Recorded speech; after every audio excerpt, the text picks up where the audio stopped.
Passionné et amoureux de Christ, notre orateur du jour est le pasteur responsable des églises Impact Centre Chrétien du Bénin. Il est père, un grand frère, un modèle et repère par sa consécration et son dévouement au Seigneur. Il fait de l'appel de tous les jeunes et de leur marche vers leur destinée son fardeau. Il est marié à Nadine, ils ont ensemble 3 merveilleux enfants. Jeunes d'Impact, levons-nous et acclamons le Seigneur pour la vie de son serviteur, le pasteur Teddy Banda. Les responsables, tout ça, on bénit le Seigneur vraiment pour votre vie, véritablement. Et le fait que vous ayez fait ce déplacement, à vous tous, je parle aussi à vous tous, c'est que vous attendez à quelque chose, pas à quelqu'un. Non, toi aussi. Non, vous attendez pas à quelqu'un. Moi-même, le premier, je ne m'attends pas à moi-même.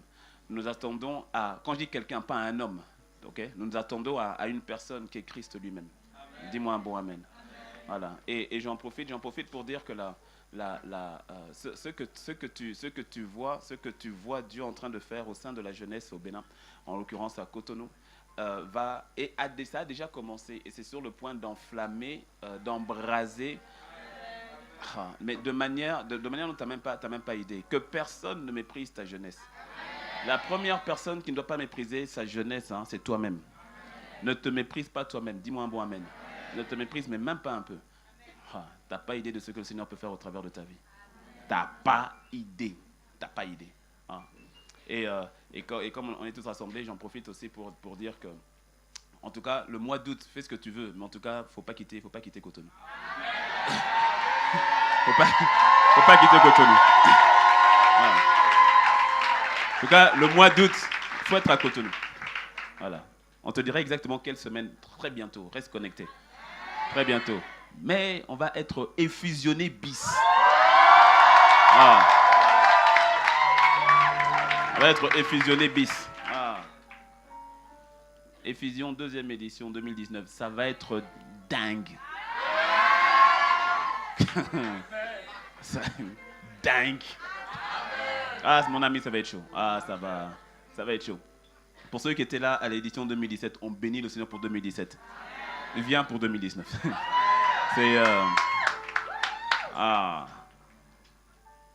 La ville va être enflammée.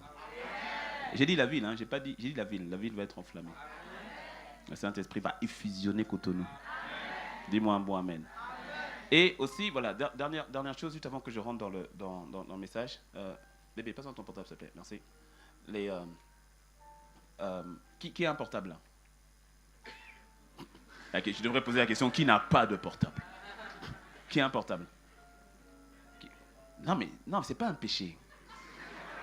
Qui a un portable? Non, logiquement, tout le monde devrait le lever. Ok, d'accord, baisse les mains. Qui ici est un semeur? Semeur, quelqu'un qui sème, qui donne. Ok, bravo, baisse la main, très bien. Qui croit que le Seigneur nous appelle, et en tant que jeunes en particulier, nous appelle à infiltrer toutes les sphères de la société? Ok, baisse la main. Qui croit qu'il est bon parmi toutes les sphères de la société? Il y a plusieurs sphères. Il y a la sphère de la religion, il y a la sphère du business, il y a la sphère de la politique, il y a la sphère de la famille, il y a la sphère de l'éducation, il y a la sphère des médias, il y a la sphère des arts, loisirs, sport, musique et autres. Okay? Donc toutes ces sphères, c'est cette sphère qui représente en fait toute la société, où qu'on aille. C'est cette sphère où le Seigneur a dit « Allez et faites de toutes les nations des disciples ». Vrai ou pas vrai? Voilà. Donc il ne nous appelle pas à... Là, on est venu dans les 4 murs de l'église, mais au fait, on vient pour être équipé et pour aller. Amen. Non, mais dis-moi un bon amen. Parce que le combat, c'est pas ici, c'est dehors. Il n'a pas dit venez, il a dit allez. Okay?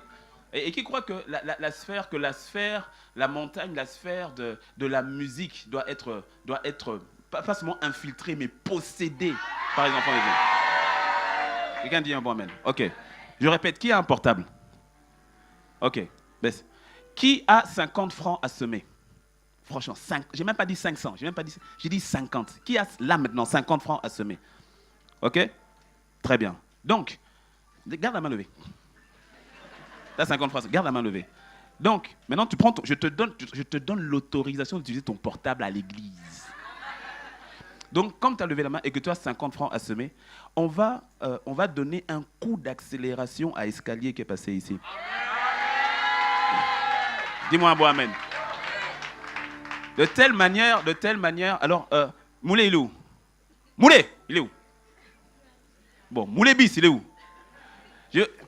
Mais là, viens rapidement. Explique-nous en deux mots juste. Ah, mais il est là, mais t'es là. Bon, ok. Mais là, assieds-toi, Cours. Run, young man, run. Juste en deux mots.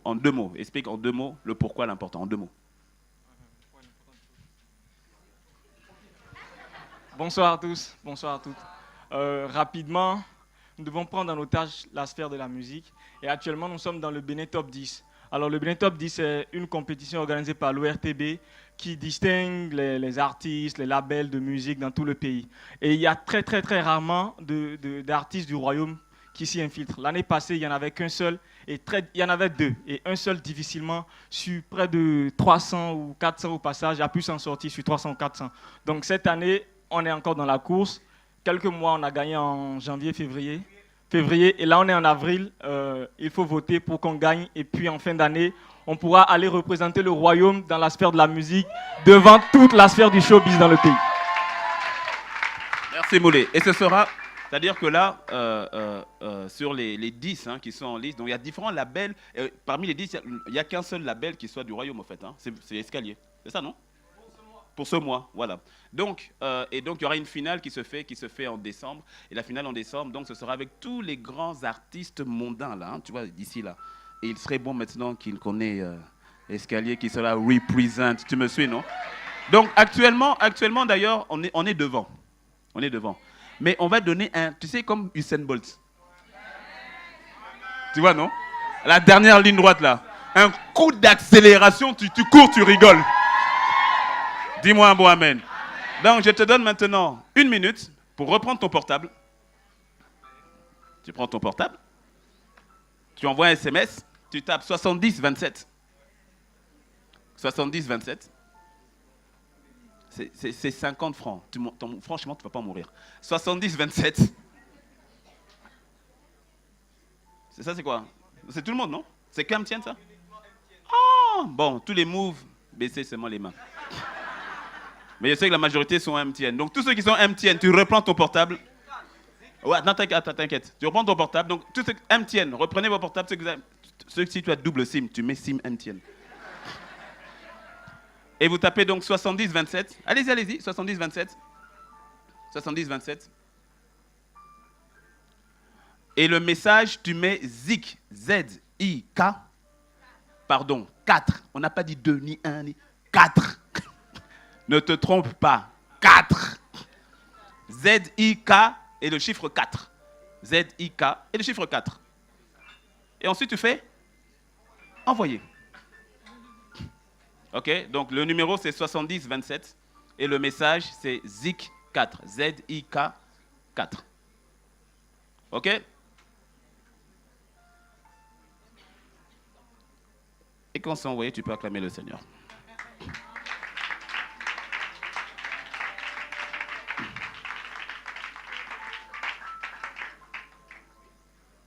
Et tu vois, j'en parle parce que c'est un petit peu ce dont je crois que le Seigneur veut qu'on aborde pendant ces 2-3 jours. Pendant ces 2-3 jours. Je me suis posé la question normale, à savoir exactement qu'est-ce que le Seigneur veut, comment est-ce qu'il veut emmener la chose, qu'est-ce qu'on doit faire pendant ces 2-3 jours. Je me suis dit, Seigneur, est-ce qu'on va partir dans la notion de l'équipement, par l'esprit au niveau des dons spirituels et autres. Je me suis posé un peu la question du pourquoi quand tu dis accomplir notre destinée, mais selon ton cœur, parce que c'est vaste et restreint en même temps.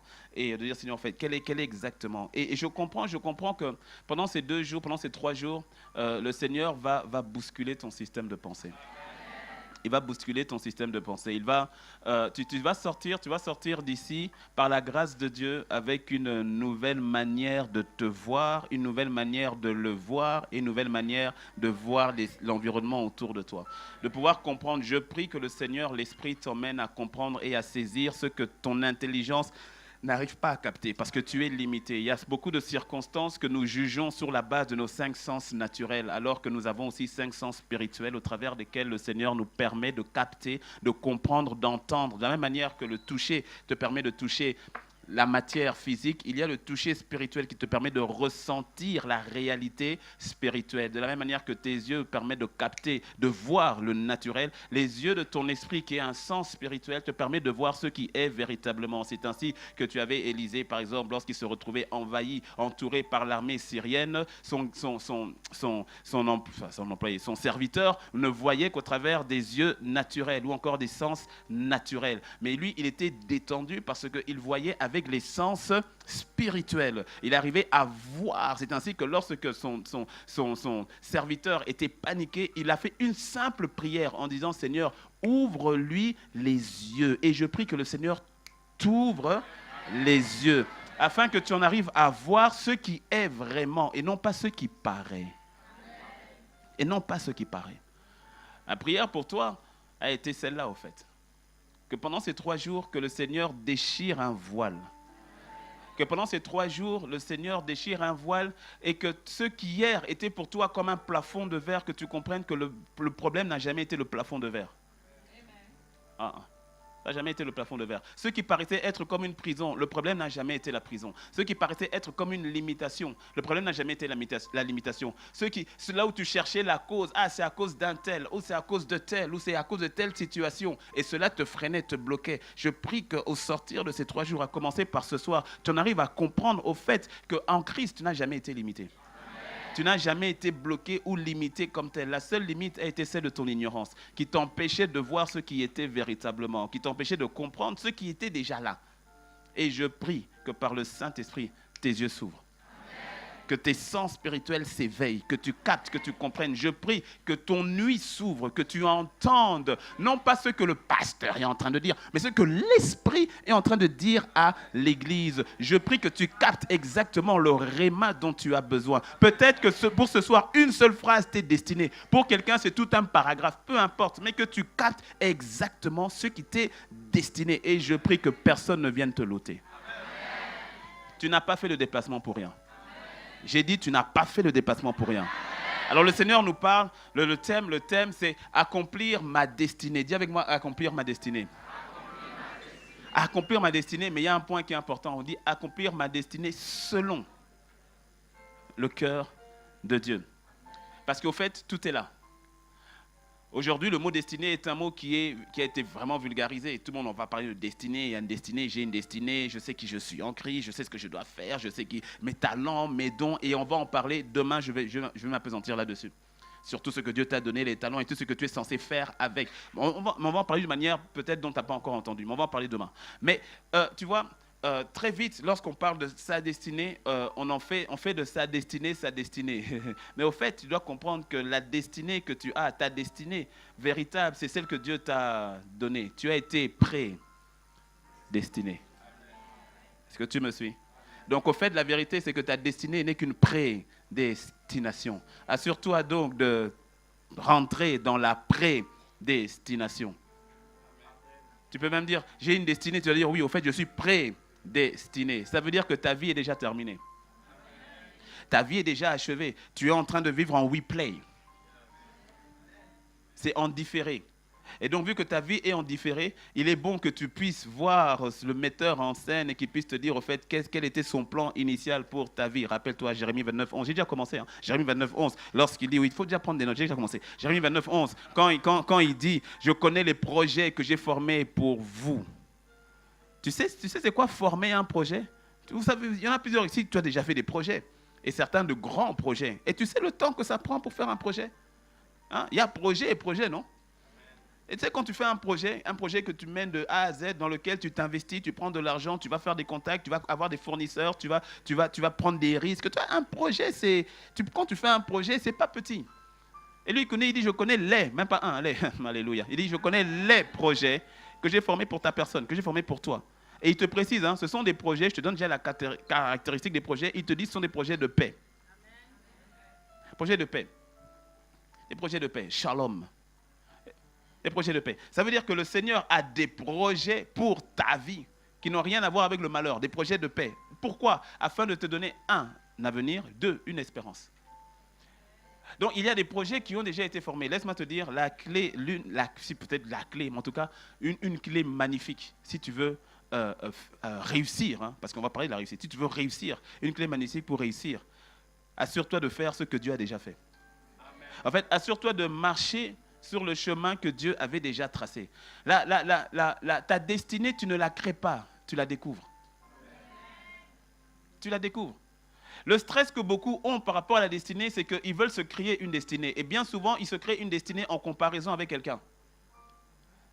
En manque de destinée ou en manque de vision ou en manque de projet, on regarde les projets de l'autre, on regarde le projet d'autrui, on regarde le projet du voisin et on se dit « Ah, ce projet, ce serait pas mal que j'en fasse une version pour moi. » Et donc, on commence à imiter l'autre. On commence à envier l'autre. On commence à regarder à l'autre. On commence à se comparer aux autres. Et ça commence très tôt, très souvent dans la famille, avec tes frères et tes sœurs.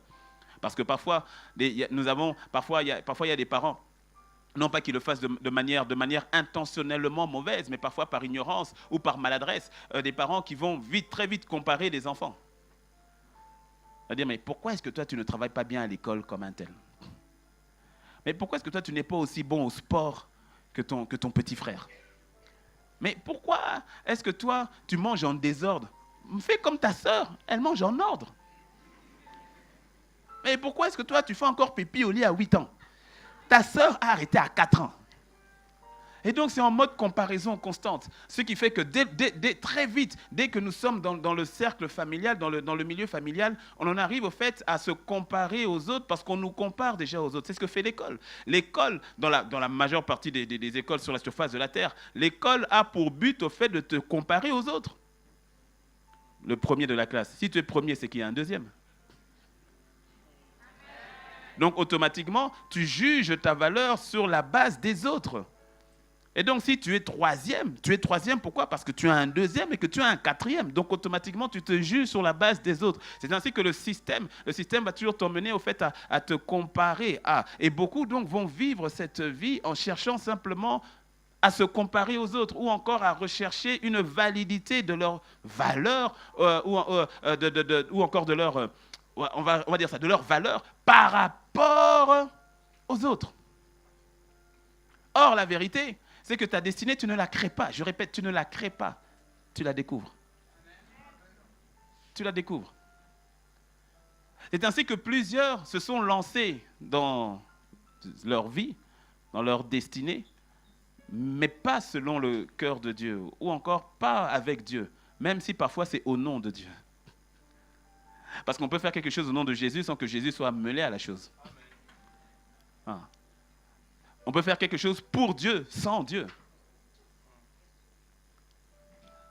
On peut sacrifier pour le Seigneur, sans que Dieu ne t'ait demandé le sacrifice. Est-ce que tu me suis?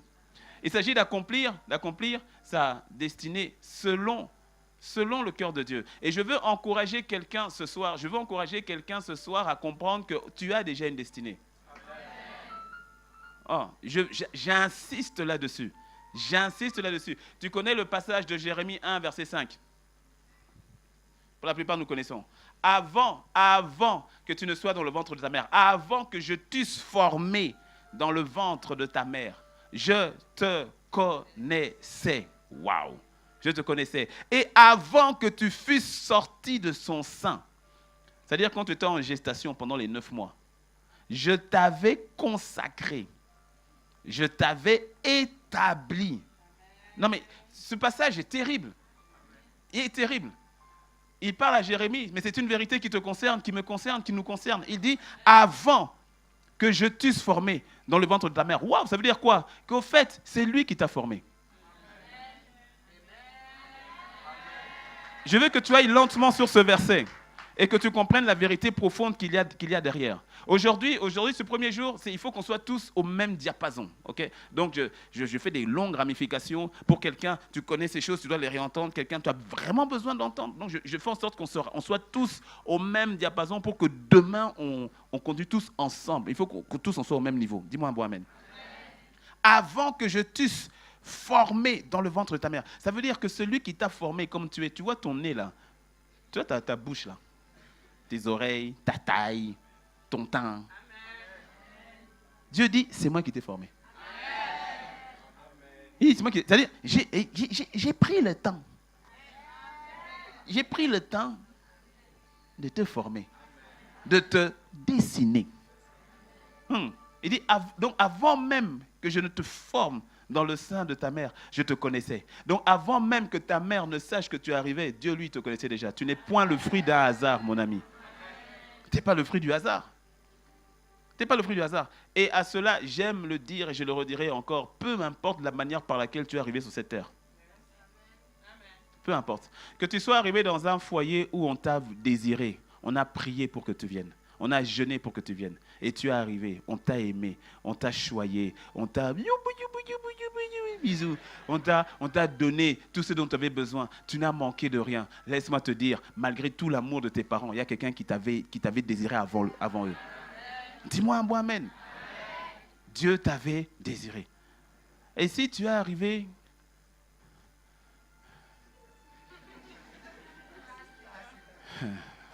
dans une famille où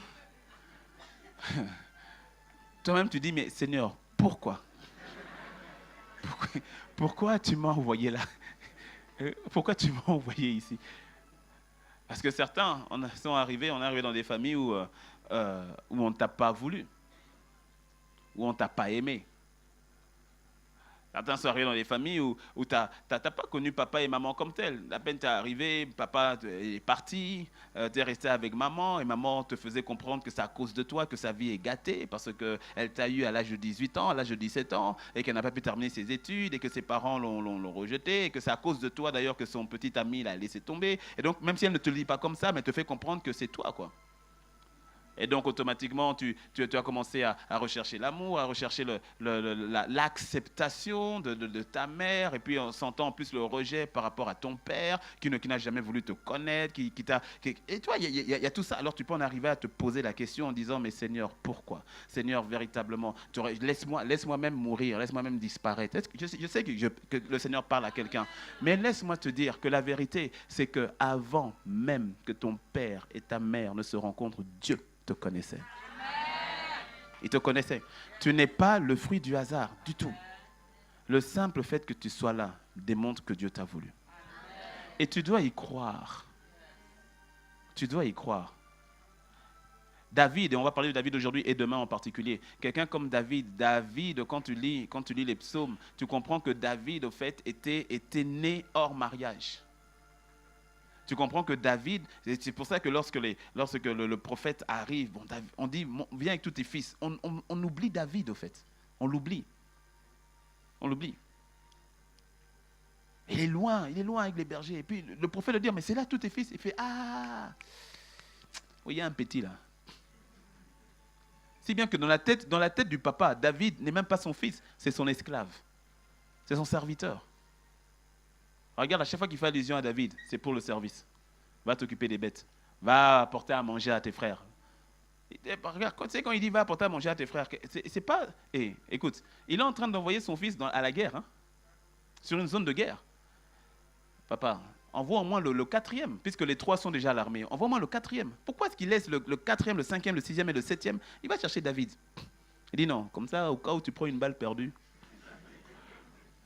Oui, balle perdue, on est en 2019. Ok, flèche perdue, tu prends une flèche perdue. Est-ce que tu me suis? Et David avait toutes les raisons de se plaindre, toutes les raisons de dire non, véritablement, moi, ma vie, tu comprends, moi, c'est... Et pourtant. Je veux que tu comprennes, que tu saisisses, que tu acceptes, que tu réalises le fait que Dieu te connaissait. Pas simplement qu'il te connaissait avant que tes parents se connaissent. J'insiste, peu importe la manière par laquelle tu es venu sur terre. Dans d'autres cas, c'est plus extrême. Venu par le viol, ou vraiment un accident, on dit, mais tu as un accident, on ne voulait pas de toi. On ne voulait vraiment pas de toi. Si les hommes disent que tu as un accident, pour Dieu, tu n'es pas un accident.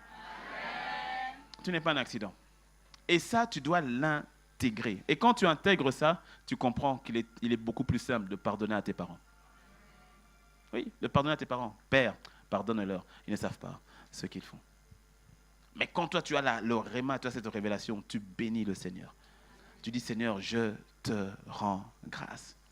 Je te rends grâce de ce que tu m'as voulu, de ce que tu m'as désiré. Dis avec moi, Dieu m'a désiré. Non, dis-le encore, Dieu m'a voulu. Oui. Oui. La première approbation dont tu as besoin, ce n'est pas l'approbation des hommes, ce n'est pas l'approbation d'une femme, ce n'est pas l'approbation d'un mari, c'est l'approbation de Dieu. C'est ainsi que plusieurs vont chercher l'amour chez les hommes, vont chercher l'amour chez les femmes, vont chercher l'amour dans l'argent, vont chercher l'amour, l'approbation dans toutes sortes de choses. Mais au fait, ce dont tu as besoin, c'est l'approbation divine. Oh, j'ai pas entendu ton amen. C'est l'approbation divine. Et si tu ne sais pas de quoi je parle, vis encore. C'est l'approbation divine. Ouais. Les hommes vont te lâcher. Les femmes vont te lâcher. Oui. La Bible est très claire. Maudit soit l'homme qui se confie dans l'homme. Pourquoi? Et parce qu'au fait, le Seigneur est en train de te dire, te confier dans l'homme, tu t'attires toi-même une forme de malédiction. Parce que l'homme est limité. Il peut être bon avec toi aujourd'hui, mais tu ne sais pas de quoi demain est fait. Tu ne sais pas. Tu ne sais pas. Ce n'est pas que la personne forcément programme de se faire du mal demain. Tu n'en sais rien. T'en sais rien. Mais la vérité, c'est que l'homme est l'homme. Et si tu te confies dans l'homme, tu t'appuies sur l'homme, mais tu vas être déchiré de partout. Dis-moi un bon amen. Dieu sait à quel point j'aime ma femme, mais je m'appuie sur Dieu d'abord. Oui. Et ça consolide ma relation avec ma femme. Tu aimeras le Seigneur ton Dieu, de toute ta force, toute ta puissance, toute ta pensée. Et ensuite le prochain, comme toi-même. Ça commence par Dieu, toi, l'autre. Parce que tu ne peux pas m'aimer si tu ne t'aimes pas déjà. Si tu n'arrives pas à t'aimer toi-même, tu n'arrives pas à t'accepter toi-même, tu ne peux pas m'accepter. Et c'est pour ça, samedi, il ne faut pas manquer. Il ne faut pas manquer samedi. Dis-moi un bon amen. Oh, samedi matin, il ne faut pas manquer. Célibataire. Mais tout le monde marié et tout, mais il ne faut pas manquer samedi. Parce que tu verras que beaucoup se sont mis dans des relations où l'autre lui-même déjà ne s'aime pas. Et puis il dit qu'il t'aime. Mon ami, cet amour-là, tu n'en sais rien. Tu dis qu'il t'aime. Non, pourtant il est sincère, mais sincérité n'est pas gage de vérité. On peut être sincèrement dans l'erreur. Ce n'est pas parce que tu es sincère que tu as raison. Donc quand il dit qu'il t'aime, fais attention.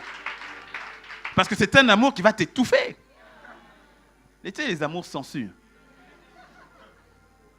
Sur ton dos, là. Ne te lâche pas. Tu es au téléphone. Tu es avec qui? Tu sors, tu vas où? Non, je fais ça parce que je t'aime. Non, tu m'étouffes. Tu m'étouffes. Non, parce que ne me laisse pas. Si tu me laisses, ma vie, qu'est-ce que je vais devenir? Qu'est-ce que tu vas devenir? Bon, je te dis. Il y a d'autres qui rigolent, mais tu sais de quoi je parle, parce que tu es dedans. Ouais, tu fais diversion en rigolant. Ouais. Ah, samedi matin, je ne vais pas te louper samedi matin. Je ne vais pas te louper. Ça, ce n'est qu'un échauffement. Je ne vais pas te louper samedi. Attends, viens, il ne faut pas fuir. Viens samedi. Ben oui. Oh. Sans toi, je ne peux plus vivre. Je ne peux plus respirer. Sans moi, tu ne peux plus vivre. Tu m'étonnes.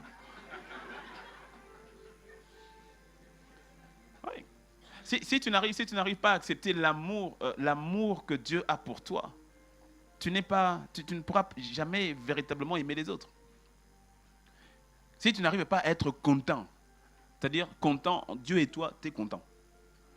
Mais tu ne vas pas être content avec quelqu'un d'autre.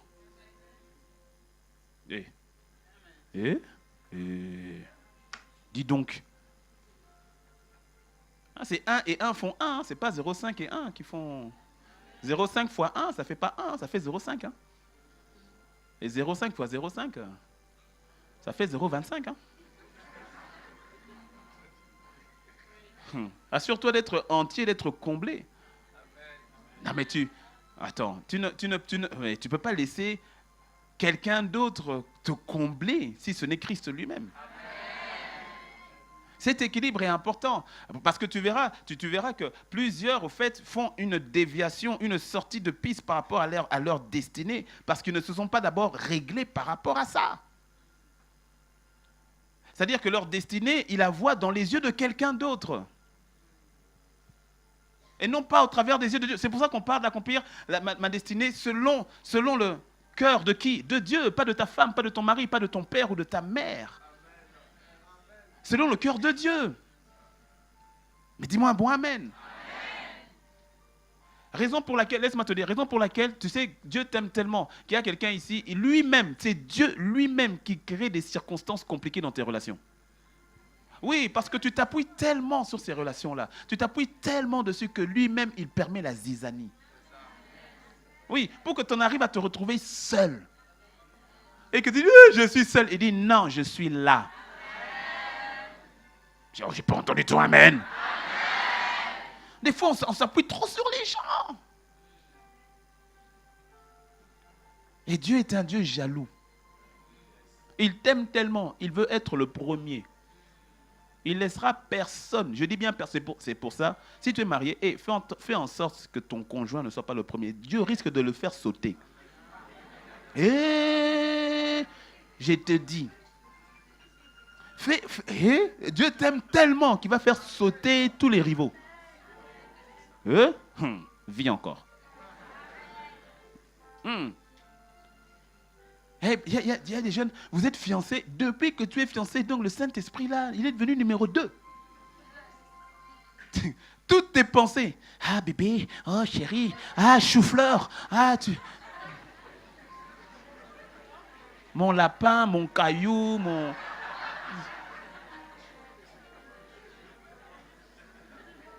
Le Saint-Esprit te regarde et dit, hé, moi tu m'as oublié quoi. Il n'y a que lui, il n'y a que elle. Ah! Attention, un Dieu est jaloux. Il t'aime trop. Il a donné ce qu'il avait de meilleur pour toi, c'est-à-dire lui-même. Tu dois en arriver au fait à te voir, non pas d'abord dans les yeux de qui que ce soit, si c'est d'abord dans les yeux de Dieu. Dans les yeux de Dieu. Oh. Et je te dis, tant qu'il y aura quelqu'un ou quelqu'une qui peut même paraître être légitime, hein. Par exemple son père, sa mère, son mari, sa femme, ses enfants, son frère, tu vois, ce sont des personnes, c'est des bonnes relations et c'est très bien, mais Dieu est le premier. Ah, il est le premier. Il est le premier et il ne partage cette place avec personne, à cause de l'amour qu'il a pour toi, dis-moi un bon amen. Dis avec moi, je dois accomplir ma destinée selon le cœur de Dieu. Ouais. Dieu t'a voulu, Dieu t'a choisi. Il t'a désiré, il te connaissait, il t'a désiré. Et le simple fait que tu sois là, que tu m'entendes, que tu m'entendes, ou que tu m'entendes en différé sur Internet, le simple fait que tu m'entendes, c'est que Dieu te connaît, qu'il t'a choisi, et qui t'a désiré. J'insiste sur ce point parce que tu vois, quand tu intègres cela, le reste va plus vite. Quand tu intègres cette vérité, le reste coule. Il y a des personnes ici qui ont prêté l'oreille aux mauvaises personnes ou aux mauvaises sources. Ce qui fait que tu te vois aujourd'hui sur la base de ce que quelqu'un t'a dit. Et souvent, ce sont des personnes qui ont une certaine influence, voire une certaine autorité sur toi. À cause de ce qu'il a dit, et vu sa position d'autorité, ce qu'il a dit devient parole d'évangile. Mais si ce qu'il a dit est contraire à ce que Dieu dit, refuse cette parole. Refuse cette parole. Dis-moi un bon amen.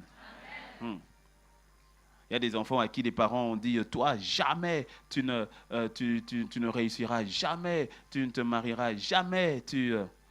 Laisse-moi te dire, si... cette parole avait été lancée à cause d'un comportement mauvais que tu sais que tu avais fait, sois humble, répands-toi et va demander pardon. Mais si tu sais que tu n'as rien fait, la Bible dit que la malédiction sans cause n'a aucun effet. Refuse cette parole. Dis-moi un bon amen.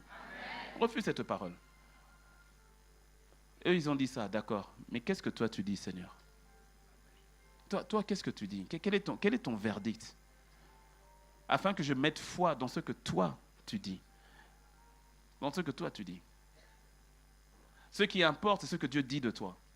Ce qui importe, c'est ce que Dieu pense de toi. Ce qui importe, c'est ce que Dieu veut de toi. Ça démarre de là. Ça démarre de là. Et ça, tu dois l'intégrer. Tu dois véritablement l'intégrer. Parce que la suite en dépendra. La suite en dépendra. Tu dois intégrer ça. Alors bien sûr, on va le voir. Alors il ne s'agit pas que maintenant, quand Dieu a dit ça de moi, maintenant tu vas et tu dis à tout le monde, ah, moi je t'écoute pas, Dieu m'a dit ça. Non, c'est pas ça. Ok? Enfin, on va le voir. Mais, on va le voir demain. Mais il y a cette notion d'abord entre toi et Dieu, dans l'intimité avec Dieu, que tu puisses accepter d'abord ce que Dieu dit de toi. Tu sais, quand tu sais ce que Dieu dit de toi, peu importe après ce qui se passe autour de toi. Quand tu as intégré, que tu as accepté, les circonstances autour de toi peuvent te dire que tu es rejeté. Mais au fait, tu sais que tu n'es pas rejeté parce que Dieu t'a accepté. Ah. Les gens autour de toi peuvent dire que tu es mort, enterré. Mais le Saint-Esprit te souffle. Non, je t'ai planté. Amen. Je t'ai juste planté. Ah. Et j'aime parce que tu vois, lorsque le Seigneur le fait, c'est un passage qui est obligé pour toute personne qui veut arriver, qui veut grandir en maturité et qui veut vivre la transformation que Dieu a pour sa vie. C'est un passage qui est obligé, que beaucoup refusent, mais ce passage est un très bon passage. Tu sais, quand tu donnes ta vie à Christ, surtout quand tu es jeune, tu donnes ta vie à Christ, ce n'est pas évident. Et je pense qu'aujourd'hui, en 2019, c'est encore plus difficile qu'il y a 10 ans, 20 ans ou 30 ans. Le principe est le même. Hein. La persécution, le principe de la persécution est la même. Mais la pression, je pense qu'elle est quand même différente. Parce qu'aujourd'hui, tu vas voir comment est-ce que on peut facilement te dire, tu sais, en anglais, on dit outcast, c'est-à-dire toi, tu es déclassé, quoi. Tu crois encore au truc de Dieu, oh, fais comme nous tous. Et puis quand tu dis non, on te met de côté, tu es vite rejeté, tu es stigmatisé, très vite. Si je parle à quelqu'un, dis-moi Amen. Ah, normalement, ça doit faire partie de ton lot, ça. Ok. Mais tu vois, la vérité, c'est que Dieu permet cela. Je l'ai dit au troisième culte, le culte de Pâques, en disant que tu vois, Jésus dit dans Jean 12, il dit dans Jean 12, 24, il dit si le grain de blé ne tombe au sol et ne meurt, il demeure seul. Mais s'il meurt, alors il porte beaucoup de fruits. Et tu remarqueras que quand le grain de blé tombe, il ressemble à un grain de blé. Et quand ce grain de blé tombe, ok, et qu'il rentre dans la terre, quand il ressort, il ne ressemble plus à un grain de blé. Il y a une véritable transformation. Mais ce passage-là, de tomber, d'aller au sol, est indispensable. Parce que dans le sol, là-bas, ce n'est pas agréable. C'est humide, c'est chaud. Dans le sol, là-bas, la coquille du grain commence à craquer. Ça explose. Dans le sol, là-bas, ça explose. Même le grain de blé, il ne sait pas ce qui lui arrive. Mais sauf que le grain de blé n'est pas conscient de tout le potentiel qu'il a en lui. Mais ce potentiel ne se fait pas voir à la surface. Ce potentiel sort là où c'est compliqué.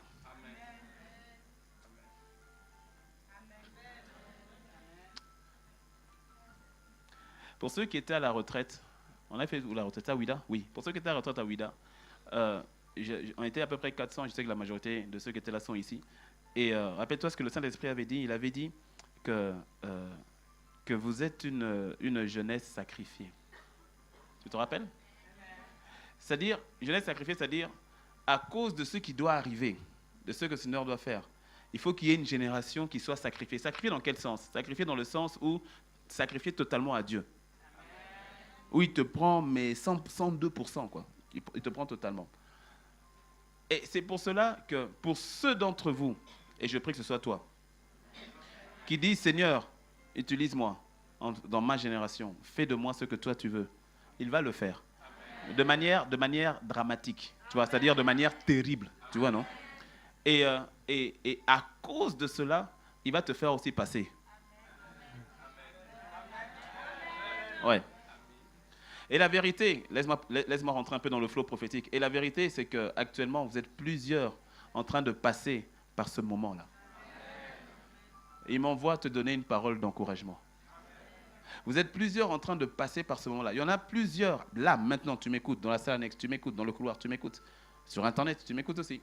Il y en a plusieurs, au fait, actuellement, où tu es en train de te dire, mais je suis sur le point de laisser tomber, au fait. Point de lâcher. Je suis fatigué. J'ai l'impression que ça n'aboutit pas. je vois des regards. J'ai l'impression que on m'a berné. Que Dieu m'a dribblé. Il m'a fait un jet de jambes. J'ai l'impression que j'ai pris le mauvais chemin. Mais au plus profond de toi, tu sais que tu sais que tu sais que tu sais que tu es dans le droit chemin. Mais les circonstances te disent, t'es sûr? Parce que tu vois, le grain de blé doit tomber au sol et il doit y mourir. Il doit y mourir. Et dans le sol, il est seul. Dans le sol, il fait humide, il fait chaud. C'est désagréable. C'est désagréable. Et tu vois, quand le grain de blé est au sol, ben, tout le monde dit, tu es mort, oublié, déclassé. Rappelle-toi, Dieu dit, non, non, non, non, je t'ai juste enseveli, enterré. Tu es rentré d'une certaine manière, tu ressortiras d'une autre manière. Si bien que les autres ne vont même pas te reconnaître. Parce que tu vois, quand tu as un grain de blé, les oiseaux te mangent, ils cherchent à te manger. Mais quand tu sors comme un arbre, ces mêmes oiseaux viennent s'abriter. Ils te transforment. Et je veux parler à quelqu'un en disant que tu es dans cette phase-là. N'abandonne pas. N'abandonne pas. Et tu n'abandonneras pas. Je prie que l'esprit de force te maintienne, te soutienne, que le consolateur te maintienne. J'aime bien donner cette image, je donne souvent, tu sais, quand tu es sans Christ, tu es comme toi-même dans ta voiture. Tu vas aller dans ta voiture, dans ton bolide. Boum, boum. Et tu vois, comme on l'a dit, comme je l'ai dit au début, la vie, c'est une compétition. Tu te compares aux autres. Il faut que j'ai plus, il faut que j'avance plus vite. Tu es avec les autres. Donc, tu es dans ta voiture et tu n'avais pas Christ. Et c'est comparaison avec les autres. Il faut que je marie. Il faut que j'ai de l'argent. Il faut que j'ai la nouvelle chaussure. Il faut que j'ai le nouveau sac.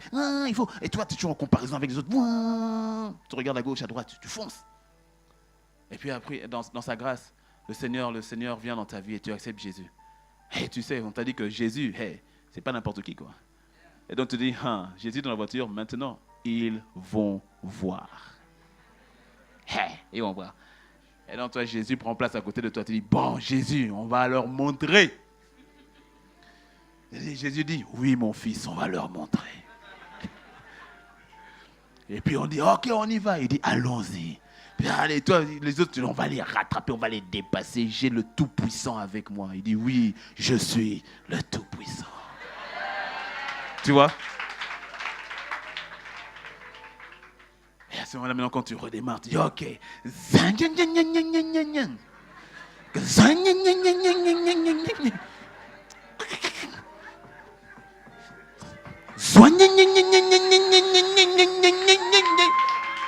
dis, hey, qu'est-ce qui se passe?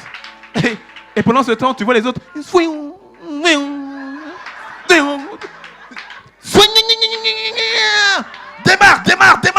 Démarre. Et puis tu dis, Jésus, aide-moi. Jésus, t'es où? Il n'est pas là. Tu dis, je me suis fait avoir. Et pendant que tu regardes comme ça, tu entends, juste à côté, tu entends, cling, cling, cling, à la fenêtre de la portière. Quand tu regardes, tu vois Jésus à vélo.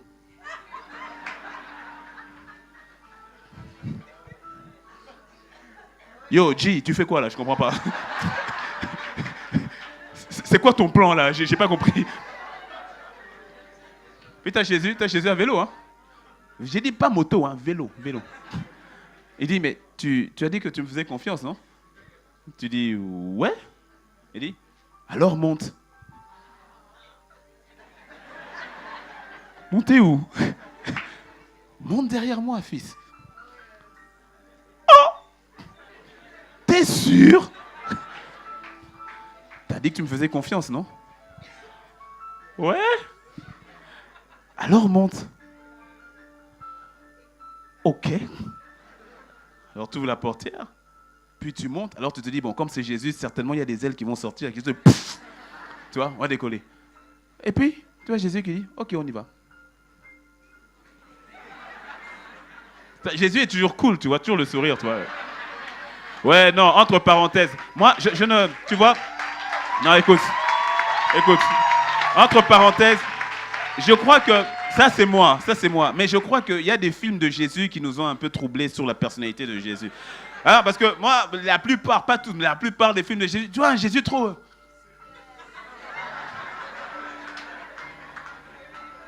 Aimez-vous les uns les autres. Ah, Jésus était... Ah.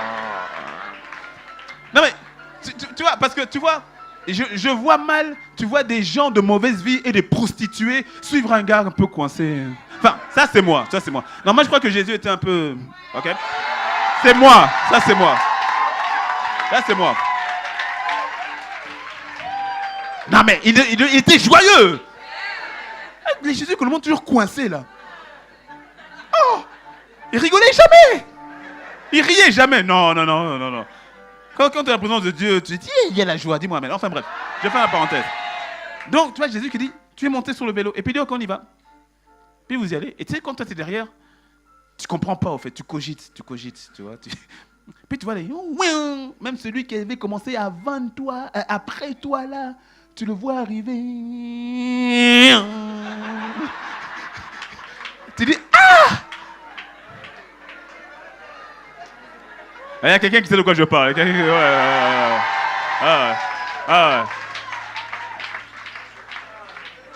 Ah, tu sais, comme ça, par respect, tu dis rien à Jésus. Hein? Tu cherches à comprendre d'abord. Et puis vous êtes sur la voie pavée. Et puis, un moment, il prend à droite. Puis tu dis, Jésus, oh, c'est par là. C'est par là. Et puis il te dit toujours la même chose. Tu as dit que tu me faisais confiance, non? Oui, alors on y va. Et puis vous prenez une vent là, très bizarre. Et ça t'emmène, et puis ça te fait faire même un demi-tour, tu vas dans le sens contraire, tu ne comprends plus rien. Puis vous arrivez dans une maison, à un moment, devant une maison, il dit non, descends. Descends où on a? Il dit non, descends, suis-moi. Puis tu arrives, et puis donc, bon, il te dit non, tu vois la personne là, viens, on va l'aider à nettoyer le sol. Nettoyer le sol, Jésus, je ne te comprends pas. Il te fait faire des choses, il t'emmène dans des endroits, tu dis mais c'est pas, c'est... Oh.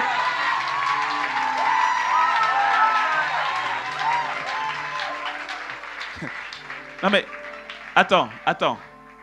Tu crois que cette image n'est qu'une simple image? Laisse-moi te l'illustrer avec la Bible. Viens avec moi dans 1 Samuel 16. Viens avec moi dans 1 Samuel 16. Changeons de décor. Rappelle-toi, Dieu te connaissait. Dieu te connaît, non? Donc, ici, j'ai parlé de David. Ça veut dire que Dieu connaissait déjà David. Est-ce que Dieu a attendu que David naisse, qu'il soit adolescent, et que Saül le rejette pour qu'il dise, bon, ça va être David qui va le remplacer. Est-ce que Dieu ne connaissait pas David avant? Oui ou non? Uh-huh.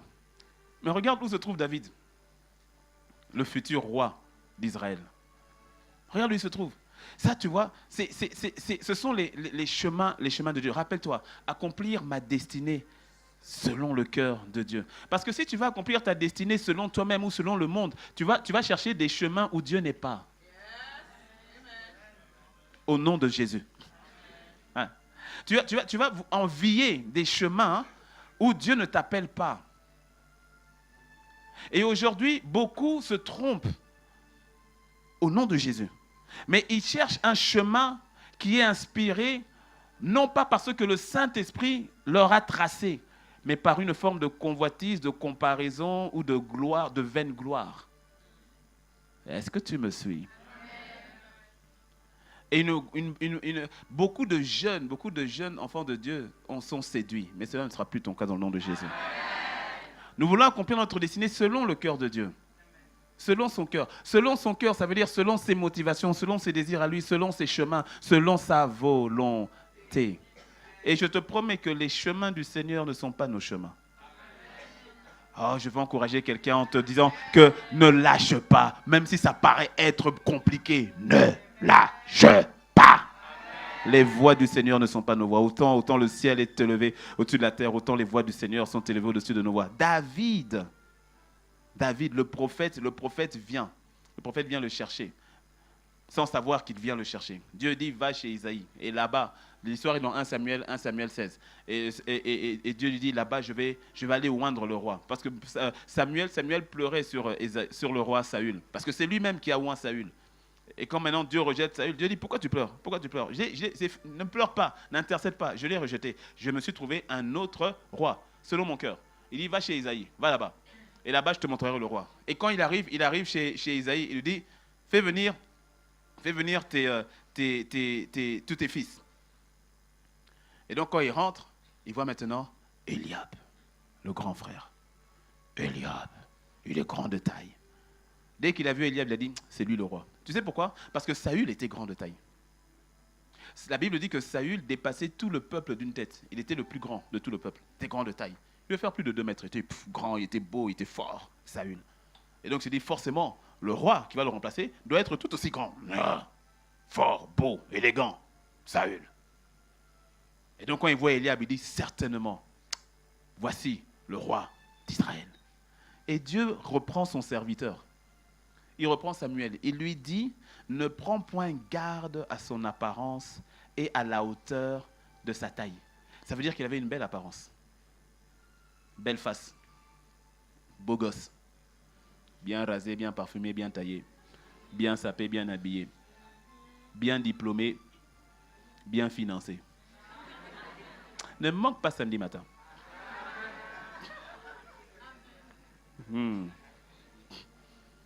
Donc, quand tu le vois, tu dis non, lui là, il a la dégaine d'un roi. Il a le parfum d'un roi. Il parle comme un roi.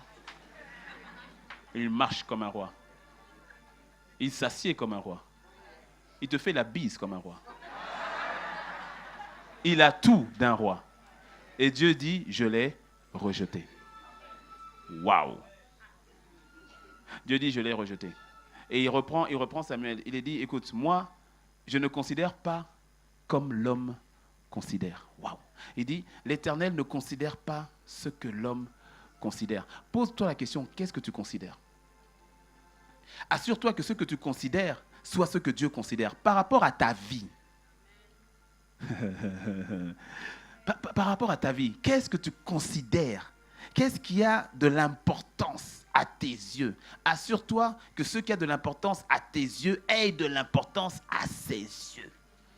Il dit, l'Éternel ne considère pas ce que l'homme considère, parce que l'homme regarde à ceux qui frappent quoi? Les yeux, les sens naturels. Mais Dieu dit, moi je ne regarde pas à l'extérieur, je regarde d'abord au cœur, à accomplir ma destinée selon le... C'est-à-dire pas selon ce que l'on voit, mais selon ce qui est véritablement. Accomplir ma destinée selon le cœur de Dieu. C'est ainsi que quand tu es dans, dans ta destinée divine, certaines personnes te diront, tu n'es pas dans la destinée de Dieu. Parce que si Dieu était avec toi, alors pourquoi est-ce que tu te retrouves avec les moutons et avec les brebis? Tu peux imaginer, lorsque Eliab vient, il est rejeté. On fait passer les autres. On fait passer Abinadab, il est rejeté. On fait passer tous les autres. Ils sont tous rejetés. Shama, eux tous rejetés. Et on dit le prophète qui pose la question à Isaïe, dit, c'est là tous tes fils? Et comme j'ai dit tout à l'heure, il dit, ah non, bon, il y a un petit là, un petit derrière là, je l'oublie. Comment il s'appelle déjà? Antoine? Non, papa, c'est pas Antoine. C'est comment? David. David. Oui, il y a David. Il est où? Il dit, prophète, il est loin, en plus, ils ne sont pas bons. Il passe tout son temps avec les moutons, avec les chèvres, avec les boucs. Ils sont pas bons. Il dit, personne ne va s'asseoir tant qu'il n'arrivera pas. Alors je peux imaginer les grands frères dire, non, moi j'avais faim. C'est quoi ça? Donc on va pas manger? Non. Tant que David n'arrive pas? Non. On reste debout, on l'attend. Ok, on l'attend. On va le chercher. Dès qu'il arrive, écoute ce que le Seigneur... Mais attends, juste avant, Samuel dit une chose. Il dit, envoie-le chercher. Envoie-le chercher. Écoute-moi très bien. tant que tu es là où Dieu veut que tu sois, il viendra te chercher. Tant que tu... Oh, il y a quelqu'un qui m'a pas encore.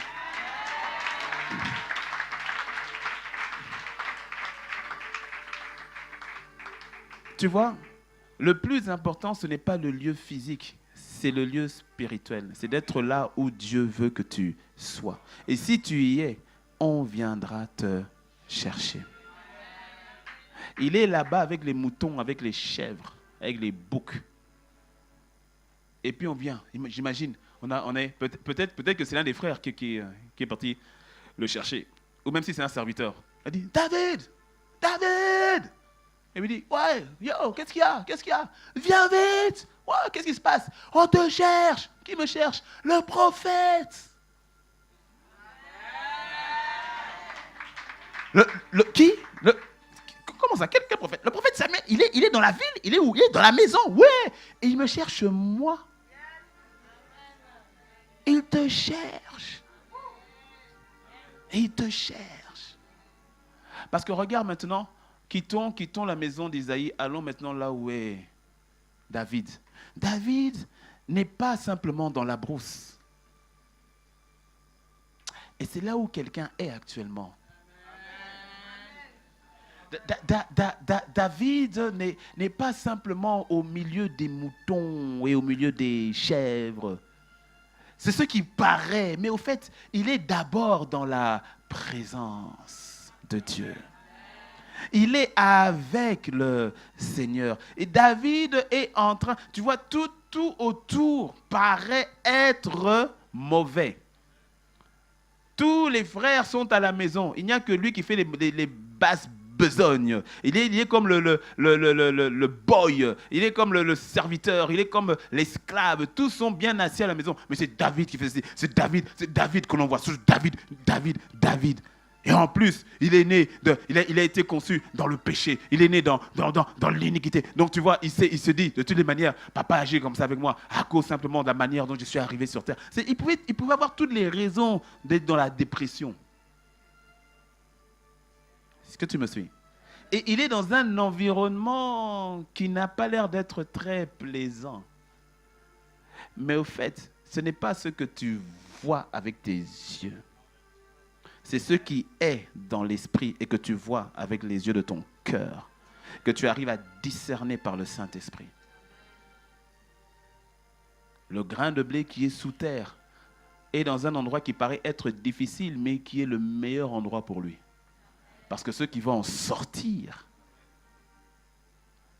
quelqu'un dit non, sous terre c'est trop difficile, mettez-moi dans une assiette. Si on te met dans l'assiette, tu vas rester grain de blé. Tu vas rester grain de blé. Et tu n'apporteras aucun fruit. Aucun fruit. Ceux qui sont restés dans la maison de papa Isaïe n'ont porté aucun fruit.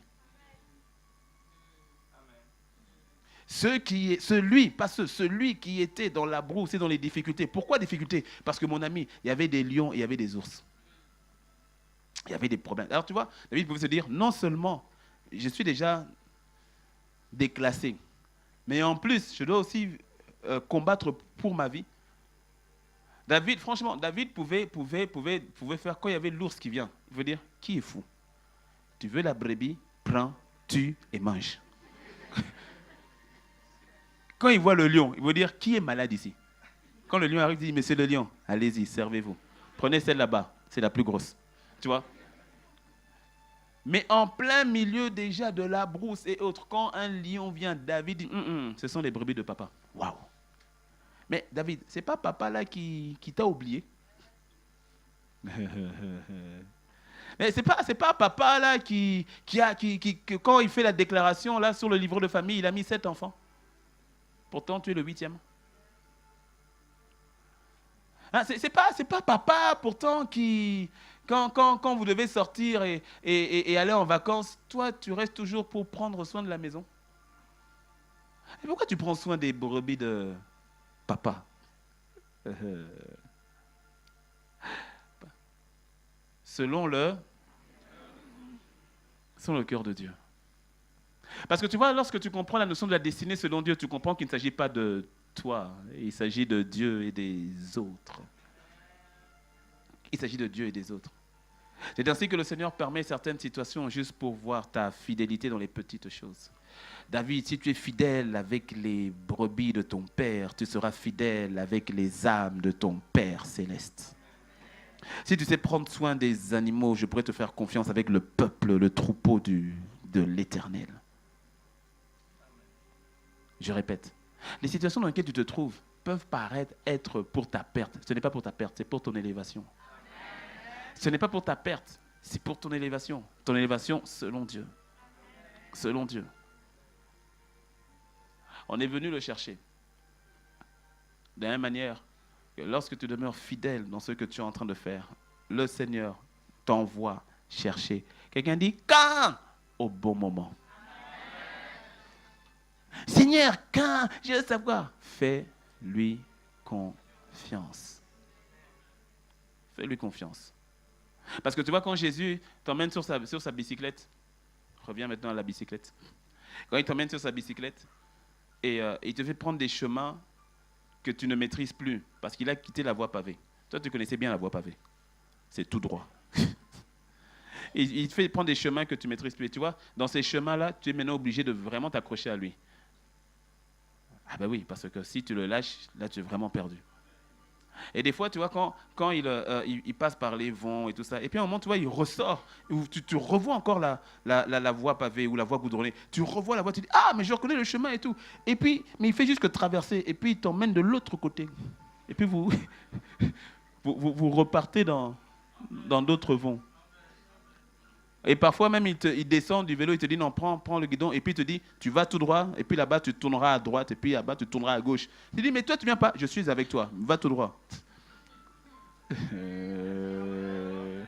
si tu ne sais pas de quoi je parle, continue sur le vélo, continue. Et sans t'en rendre compte, tu vois, quand tu fais ce trajet à vélo, tu as l'impression en fait que rien ne change, voire tu te dis, tu es en train de dépérir, mais sans t'en rendre compte, tu es en train de changer. Voilà. Sans t'en rendre compte. Il y a une transformation qui est en train de prendre place. Regarde, arrête-toi juste un instant et regarde par-dessus ton épaule et tu pourras dire que tu n'es peut-être pas là où tu es censé être, mais bénis Dieu que tu n'es pas là où tu étais hier. Si tu es sincère avec toi-même, tu peux dire qu'il y a une transformation qui a déjà pris place. Parfois, ce sont les gens autour de toi qui te font voir que t'as changé. Pourtant, on te dit non, c'est galère. Mais dis non, mais tu as changé. Tu as remarqué que tu ne comprends pas. Tu n'as rien dans les poches. Mais c'est qu'une saison. Dis-moi bon amen. Mais tu vois, tu n'as rien dans les poches, tu n'as strictement rien. Mais les gens viennent te demander des conseils financiers. Oh, qui sait de quoi je parle? Ils viennent te demander des conseils financiers. Ils viennent te dire, non, mais dis-moi, comment, tu vois, j'ai tel travail ou bien tel projet et je voudrais que tu me donnes des conseils et tout. Toi, intérieurement, tu dis, hé. Et puis quand tu dis, oui, voilà, là, tu vois, je veux investir 15 millions. Tu dis, 15 millions. Et puis tu viens me donner à moi. Et puis quand tu parles, il y a une sagesse qui sort. Et puis il est béni, je bénis le Seigneur pour toi, merci, merci. Et puis quand il se voit, tu dis, Seigneur, mais... Et moi? Et si tu me suis, hein? Tu n'es pas marié, célibataire, mais tous les mariés viennent te demander conseil pour leur mariage. Qui sait de quoi je parle?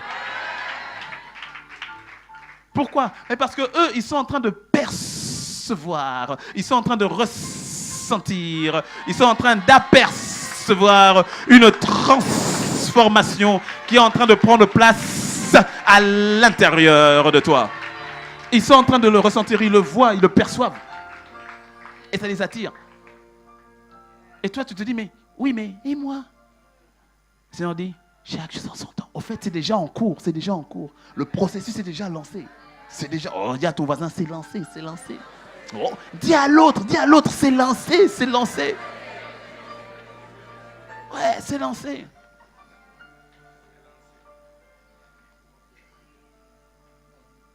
Et tout à coup, tu commences à oublier la voie goudronnée, cette voie pavée et ces ambitions-là, parce que tout à coup, le cœur de Jésus commence à devenir ton cœur. Et tu remarques que dans toutes les voies pavées, vous passiez, dans les maisons, vous arrêtiez, et dans tout ce que vous faisiez, qui avait l'air simple, voire anodin, ou qui avait l'air de n'avoir aucune importance, mais tu commences à voir que cela avait une telle importance aux yeux du Père. Tu remarques que le petit garçon, il t'avait dit non, arrêtons-nous, viens, on va le laver, et que tu as lavé le petit garçon, que tu l'as habillé, et puis il a dit c'est bon, allons-y. Et puis que quand vous êtes repassé par l'avant, tu vois que le petit garçon a grandi et qu'il est devenu le chef du quartier. Et le Seigneur dit, ça, tu vois, c'est toi qui l'as fait. Viens, on y va, on avance. Et tu commences à voir que ta vie est en train de compter. Mais pas comme tu croyais qu'elle devait compter, mais selon le Seigneur. Dis-moi un bon amen. Dis-moi un bon amen. Et tout à coup, tu vois, tu commences à comprendre la notion de destinée. Non pas selon ce que toi tu as appelé destinée, mais selon le cœur de Dieu. Quand David s'occupait des petites brebis, tout le monde disait, oh, le pauvre David, vraiment, ça c'est la galère. Ah, David, vraiment avec les brebis là. Ah, regarde David avec les brebis. Ouh, vraiment, David l'a oublié. Ouh, regarde, nous, on est là, on s'occupe, on est des guerriers, nous, on est des soldats. Mais regarde lui, il n'est qu'avec les brebis. Oh, David, vraiment, Dieu t'a oublié. Or, c'est ces mêmes brebis qui vont l'emmener devant le roi. Lorsqu'il va se présenter devant le roi, il va dire, lorsque j'étais en train de prendre soin du troupeau de mon père.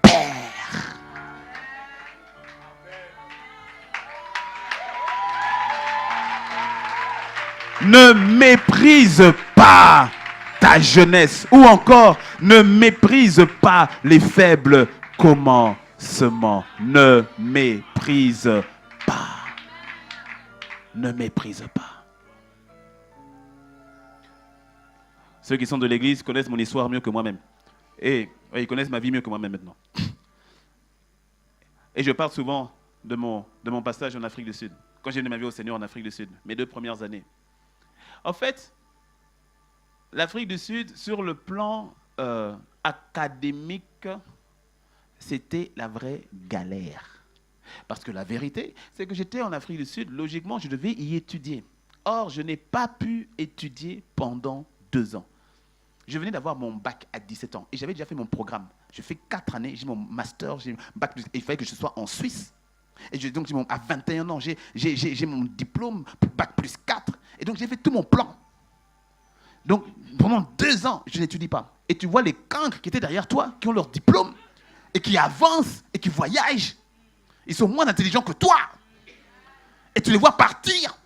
Et toi, tu n'étudies pas parce que tu ne sais pas, pas parce que tu es bête, mais parce que tout est bloqué. Et tu viens devant Dieu en disant, Seigneur, pourquoi un jour Dieu m'a dit, tais-toi. Il m'a dit, arrête. Je crois que je l'avais fatigué. Il m'a dit, arrête de te plaindre. Arrête de te plaindre. Un jour, tu comprendras.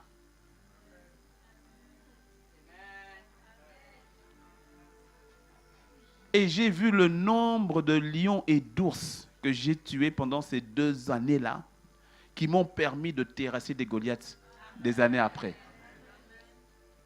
Parce que tu vois, il y a quelqu'un ici, tu es dans une phase, tu as l'impression que tout est bloqué. Les choses, au fait, ça veut dire quoi? Les choses ne se passent pas comme toi, tu voudrais qu'elles se passent. Ça ne prend pas la tournure que toi, tu veux. Comme tel. Dans telle circonstance, qu'est-ce que tu fais? Assure-toi que non pas que Dieu est avec toi, que toi tu es avec Dieu. Assure-toi d'être avec lui et à ce moment-là, peu importe les circonstances autour. Romains 8, 28 te dit que tout concourt au bien de ceux qui aiment Dieu et qui sont appelés selon ses, ou encore selon sa destinée. Est-ce que tu me suis? Il fait tout concourir à ton bien. Ce qui peut paraître être, oh non, c'est pas possible, ah, c'est terrible, Dieu le transforme pour ton bien. C'est ce qu'il a fait avec David. C'est ce qu'il a fait avec David. Et pour atterrir, il est capital. Tu vois, ce premier soir, il y a quelqu'un qui doit changer sa changer sa perspective. Oh. Et il y a quelqu'un même qui doit en arriver à avoir un cœur rempli d'actions de grâce. Rempli d'actions de grâce et de reconnaissance. C'est pour cela qu'en plein milieu des brebis, David pouvait chanter des psaumes à l'Éternel. L'Éternel est mon berger. Il est avec sa nappe. Je ne manquerai de rien. Tu me fais reposer dans de verts pâturages. Tu me diriges près des eaux paisibles. Tu restaures mon âme. Tu me conduis dans le sentier de ta justice à cause de ton nom. De ton nom. Il est où? Il est en plein milieu de brebis. Il est en plein milieu de ce qu'on appelle galère. Mais au fait, dans cette galère-là, David a trouvé l'Éternel. Tout à coup, il commence à fonctionner comme Dieu fonctionne et à ne pas regarder à ceux qui frappent aux yeux. Mais c'est-à-dire à ne pas regarder à ceux qui se voient, tu vois, avec les yeux naturels, mais à regarder à ceux qui se voient avec les yeux du cœur. Et il a trouvé la présence du Seigneur dans cette situation-là. Dis-moi un bon amen. Et il est en train de rentrer dans la notion de la destinée, mais selon le cœur de Dieu. Pas selon les hommes, pas selon les calculs des hommes, pas selon la considération humaine. Pas selon la considération humaine. Dis-moi un bon amen. Je veux que tu comprennes, et je termine pour ce soir avec ces quelques paroles. Je veux que tu comprennes la perception que Dieu a sur ta vie. Que tu apprennes à lui faire confiance d'abord. Tu sais, avant, parce que demain on va aller maintenant la notion David face à Goliath. Et il y a certains principes qu'on va voir de ce que maintenant tu es appelé à faire sur la base de tes talents, de tes dons, des grâces, de l'équipement que tu as. Mais tu vois, avant d'en arriver là, ça ne commence pas avec toi, ça commence avec lui. Ça commence dans la confiance en lui. Ça commence d'abord dans la foi en lui. D'abord lui, au commencement Dieu. Ce n'est pas toi d'abord. Beaucoup se sont jetés d'abord, beaucoup ont essayé avec leur propre force, leur propre désir, leur propre destinée, leur propre capacité, leur talent, et tout ça. Ils se sont crachés. Ils se sont crachés à un moment donné. Parce que tu sais, quand tu reviens sur le vélo avec Jésus, il y a un moment donné où maintenant, Jésus même des fois, il te laisse prendre le guidon. Pourquoi? Parce que maintenant, il n'a plus besoin de t'obliger à aller dans un chemin. Dès qu'il te dit allons à droite, tu vas à droite. Dès qu'il dit allons à gauche, tu vas à gauche. Donc il te laisse maintenant sur le guidon et maintenant Jésus est derrière. Et parfois, tu sais, quand vous repassez sur la voie goudronnée. Et des fois, il dit non, reprenons la voie goudronnée pour 100 mètres. Et donc tu prends la voie goudronnée. Et tu sais ce qui arrive? Il arrive que parfois, tu vois des voitures accidentées. Et tu reconnais la voiture d'un ami sur le chemin. Et des fois, le Seigneur te dit, arrête-toi un instant. Et quand tu regardes, tu dis, je me rappelle de la voiture, c'est la voiture de mon ami avec qui je faisais la course. Et tu vois qu'il a craché. Et tu sais, il y a des crashs où tu vois que l'accident a été violent lorsqu'on met du sable. Ça veut dire qu'il y a du sang qui a coulé. Et des fois, tu t'arrêtes. Et là, il y a véritablement une prière de reconnaissance qui monte. Tu dis, Seigneur, tu m'as vraiment aimé. C'était un chemin que je voulais prendre. C'était un chemin pour lequel je voulais aller. Tu te rappelles de cet homme-là où Dieu a cassé sa lume, il a cassé. Et tu as pleuré, fatigué. Tu sais, tu as fatigué ton père, ta mère, tes amis, ta copine. Tu l'as fatigué pendant 3 ans. Il m'a abandonné. Il m'a laissé. Et on te disait, si Dieu a permis cela, c'est qu'il y a quelqu'un de meilleur pour toi. Non, c'était lui. Il m'a laissé. Et puis tu vois, tu te rappelles, quand maintenant 5 ans plus tard, tu vois ce qu'il est devenu. Tu dis, hé Seigneur, tu m'as préservé.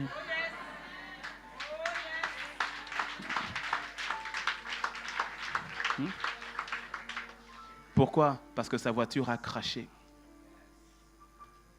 Tu sais, non, les amis qui se moquaient de toi hier et qui reviennent vers toi, mais tu sais, la honte fait qu'ils ne veulent pas dire les choses, mais ils reviennent vers toi en disant, mais tu as pris un chemin qui était le bon. Parce que regarde où je suis aujourd'hui, regarde ce qui est devenu ma vie, regarde, en fait, c'est toi qui avais raison. Qu'est-ce qui s'est passé? Leur voiture a craché. Tu sais, ceux qui étaient bling-bling, ceux qui avaient tant d'argent. Et il y a quelqu'un qui dit, il y a quelqu'un, tu as besoin de vivre, d'avancer encore afin que tu vois ces choses. Ceux qui hier étaient vraiment, c'était, tu sais, c'était eux, c'était elle, la queen, hein, la queen du lycée, la queen de l'université, la reine, tu vois, c'était la reine et tout cela. C'était lui le gars que tout le monde, avec qui tout le monde voulait être. Et puis tu le vois à midi, il est où? Non, il est sorti d'hôpital, c'est son énième passage à l'hôpital. Et quand tu le vois, tu ne le reconnais pas. Il a maigri comme pas possible. Et tu dis, mais qu'est-ce qui s'est passé?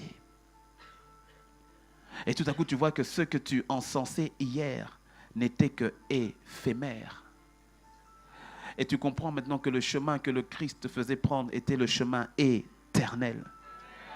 Et que dans son amour, il te menait sur le bon chemin. Parce qu'il a dit, je suis la vie, la vérité. Je suis le chemin. Pas un chemin, le chemin.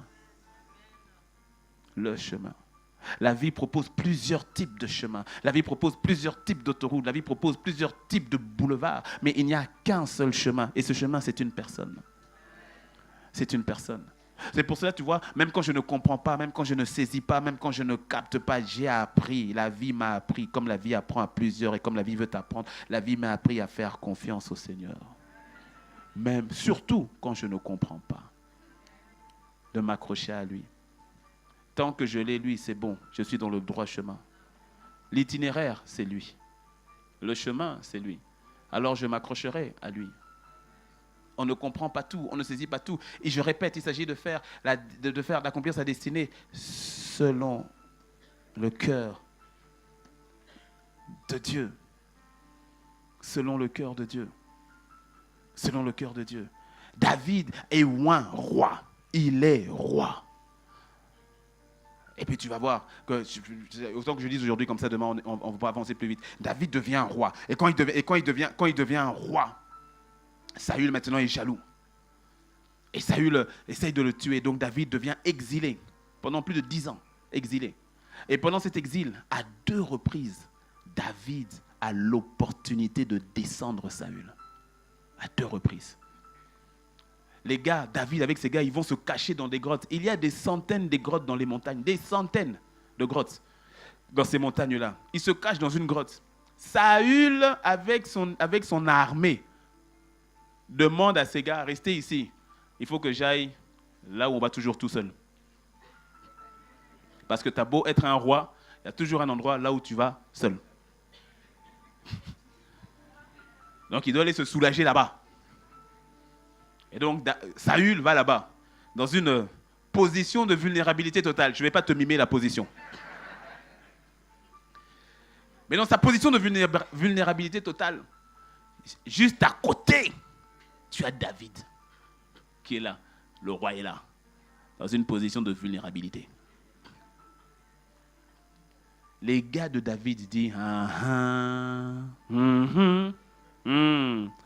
l'Éternel t'a livré ton ennemi entre tes mains. Comment on aime bien faire parler Dieu? Dieu t'a livré ton ennemi, achève-le. David, à ce moment-là, aurait pu provoquer sa destinée selon lui. Parce que s'il tue le roi, il devient roi. Est-ce que la vision de Dieu ne s'accomplit pas? Si. Mais est-ce selon le cœur de Dieu? Non. Que le Seigneur te préserve. Qu'il te préserve d'accomplir la destinée de Dieu sans lui. Qu'il te préserve d'avoir le fils de la promesse en provoquant Ismaël. Attends, Isaac. On attend depuis. Attends. Ah non, on va agariser l'histoire. C'est-à-dire, on va mettre Agar dans l'histoire. Agarisons l'histoire. Agar, prends Agar. Mon mari, prends Agar. Et Abraham n'a pas dit non. Il a pas, la Bible ne dit pas qu'il a riposté, qu'il a résisté. Il a dit, bon, que ta volonté soit faite. Agar, où es-tu? Viens, Agar, Agar.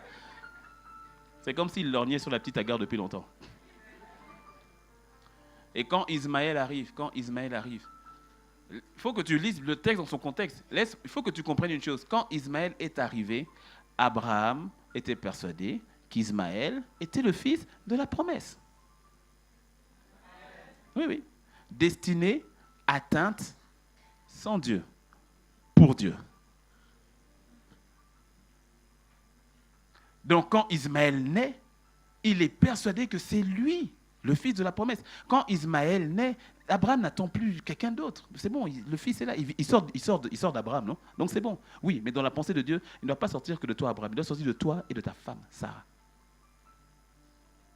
Et Dieu s'est tu pendant quasiment 13 ans. Et lorsqu'il vient parler à nouveau à Abraham, il lui dit des choses claires. D'abord, il lui rappelle qui il est, qui Dieu est. Je suis le Dieu Tout-Puissant. Donc, je te rappelle d'abord qui je suis. Peut-être tu t'es un peu embrouillé dans ta tête. Tu ne me connais pas, c'est vrai, tu ne me connais pas, c'est moi qui suis venu vers toi, je comprends. Tu ne connais pas mon curriculum vitae. Je suis le Dieu Tout-Puissant. C'est-à-dire, je suis capable de tout. Je suis capable de tout. Donc, je te recadre un peu. Et puis il dit, sois intègre. Sois intègre. Et marche. Pas devant la face de quelqu'un d'autre, hein, devant ma face. Et marche devant ma face. Et Isaac va arriver. Sauf que Abraham a provoqué sa vision que nous subissons jusqu'à aujourd'hui. Jusqu'à aujourd'hui. Cette guerre qui ne terminera qu'avec le retour de Christ. Jusqu'à aujourd'hui. Est-ce que tu me suis? Il s'agit d'accomplir sa destinée selon Dieu. Et souvent, tu auras des tentations de provoquer des accélérations non divines. L'accélération divine, c'est Dieu qui la provoque. Sinon, c'est l'accélération humaine qui vient sous forme d'opportunités qui ne sont pas de Dieu. Tue-le! David, Dieu l'a livré entre tes mains. Il a dit jamais. Il a dit, moi, toucher à loin de l'Éternel, jamais. Il déchire le pan de son manteau. Même en déchirant, il dit que son cœur battait parce qu'il était en train de couper le manteau de loin de Dieu. Est-ce que tu me suis? Deuxième opportunité encore. Cette fois-ci, il va prendre la lance ou l'épée de Saül. Il se met au loin, il dit, mon roi, ça, regarde, ça t'appartient, non? Ouais. Il dit, qu'est-ce que j'ai fait contre toi? Je n'ai rien fait contre toi. Que Dieu lui-même soit juge entre toi et moi. Pourquoi? Parce qu'il fallait que David prenne le trône comme Dieu le voulait. Et il fallait une bénédiction de Saül. Et à ce moment-là, Saül va donner le trône à David. Il dit, Saül, il dit, David, c'est toi mon fils. Il pleure, même si c'est des larmes de crocodile, mais il pleure. Il dit, maintenant je sais que Dieu t'a donné le trône d'Israël et que tu es meilleur que moi et que tu régneras sur Israël. Est-ce que tu me suis? Destiné selon le cœur de Dieu. Jésus, mais vas-y, décapite tous les Romains. Décapite-les. Quand Jésus a fait la multiplication des pains, on a dit non, on a trouvé notre roi. Et la Bible dit, et il voulait maintenant l'élever en tant que roi. La gloire, le succès, la réussite. Élevons-le en tant que roi. Et Jésus a dit, non, pas de cette manière-là. Il s'est éclipsé, il s'est retiré seul. Pourquoi? Il devait accomplir sa destinée, non pas selon les hommes, selon Dieu. Et selon Dieu, il fallait passer par la croix. Pas de couronne de gloire sans couronne d'épines. Pas de résurrection sans mort au préalable. C'était le chemin du Seigneur. Beaucoup aujourd'hui veulent leur destinée sans passer par le chemin de la croix. Ce n'est pas le chemin du Seigneur. Parce que tant que tu ne passes pas par ce chemin-là, tant que tu ne passes pas par le brisement de Dieu, tant que tu ne passes pas par l'ensevelissement, tant que tu ne passes pas par le chemin de la graine de blé qui va au sol, tant que tu n'y passes pas, tu n'es pas encore propre pour Dieu. Alors le Seigneur, dans son amour, il te fait passer par des chemins, par des situations. Tu dis, c'est pour ma perte. Dieu dit non, c'est pour ton élévation. Tu dis, c'est pour ma mort. Dieu dit non, c'est pour libérer la vie que j'ai mise en toi. C'est un chemin que beaucoup ne veulent pas prendre. Et pourtant, c'est le plus beau des chemins. Large est le chemin qui mène à la perdition. Étroit et difficile est le chemin qui mène à la vie. Tu es sur le bon chemin, mon frère. Oh, je veux dire à quelqu'un, tu es sur le bon chemin, ma soeur. Dis-moi un bon amen. Tu accompliras ta destinée selon la pensée de Dieu. Oh, tu l'accompliras. Tu l'accompliras. Et on se rappellera de toi. Alors laisse-moi te dire ceci. On se rappellera de toi. Je vais le dire autrement. Le plus important, ce n'est pas qu'on se rappelle de toi sur terre.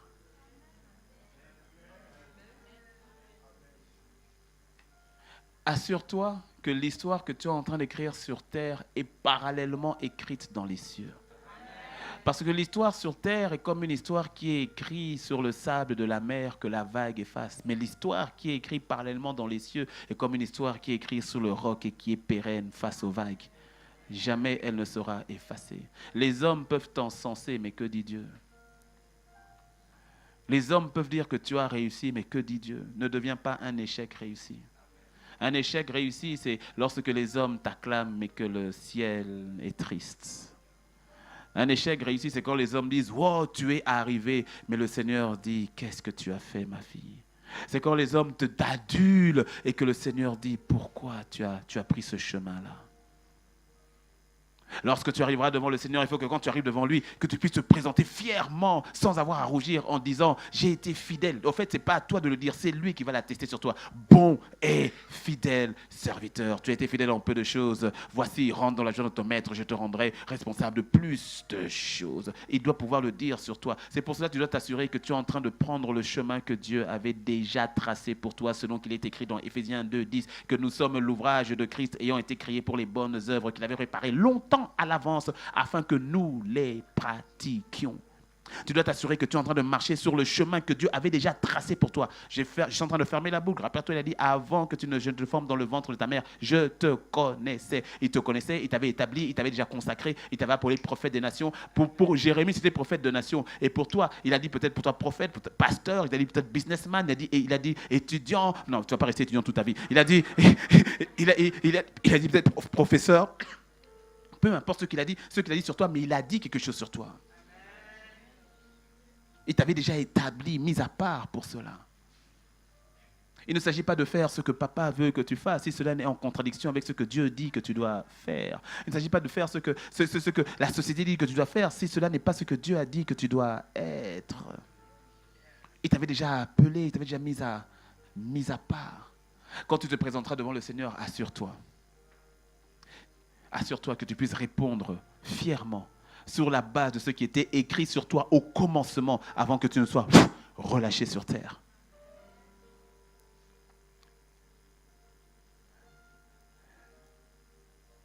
En regardant, si j'étais arrivé devant le Seigneur et que je n'avais pas fait ce revirement à un moment donné, c'est-à-dire d'accomplir ma destinée, mais selon lui, j'allais me battre fatigué pour être un homme politique. Ouais. J'avais ce projet interne, devenir président de la République. J'ai quand même une dégaine de président. Chers compatriotes, nous sommes dans la joie de vous dire que notre PIB a augmenté. Non, tu vois, tu vois, toi. Il m'est arrivé de me regarder devant le miroir et de faire des discours, mon ami, des discours. Oui. Fais des discours à la nation. Je parle à la nation. Oui, non, tu vois, tu as un rêve, tu as une vision. Alors tu dois habiller la vision, tu vois, non? Yes, I have a dream. I have a dream. I have a dream. Quand Obama est devenu président, j'ai dit non, ça ce n'est qu'une confirmation de ce qui est en train de m'arriver. Je commençais, demande à ma femme, demande à Penadine, je commençais, c'est-à-dire j'étais toujours avec les chemises retroussées, toujours. Non, c'est-à-dire j'ai dit oui, non. Et tu vois, tu commences un peu à parler à la Obama, tu vois,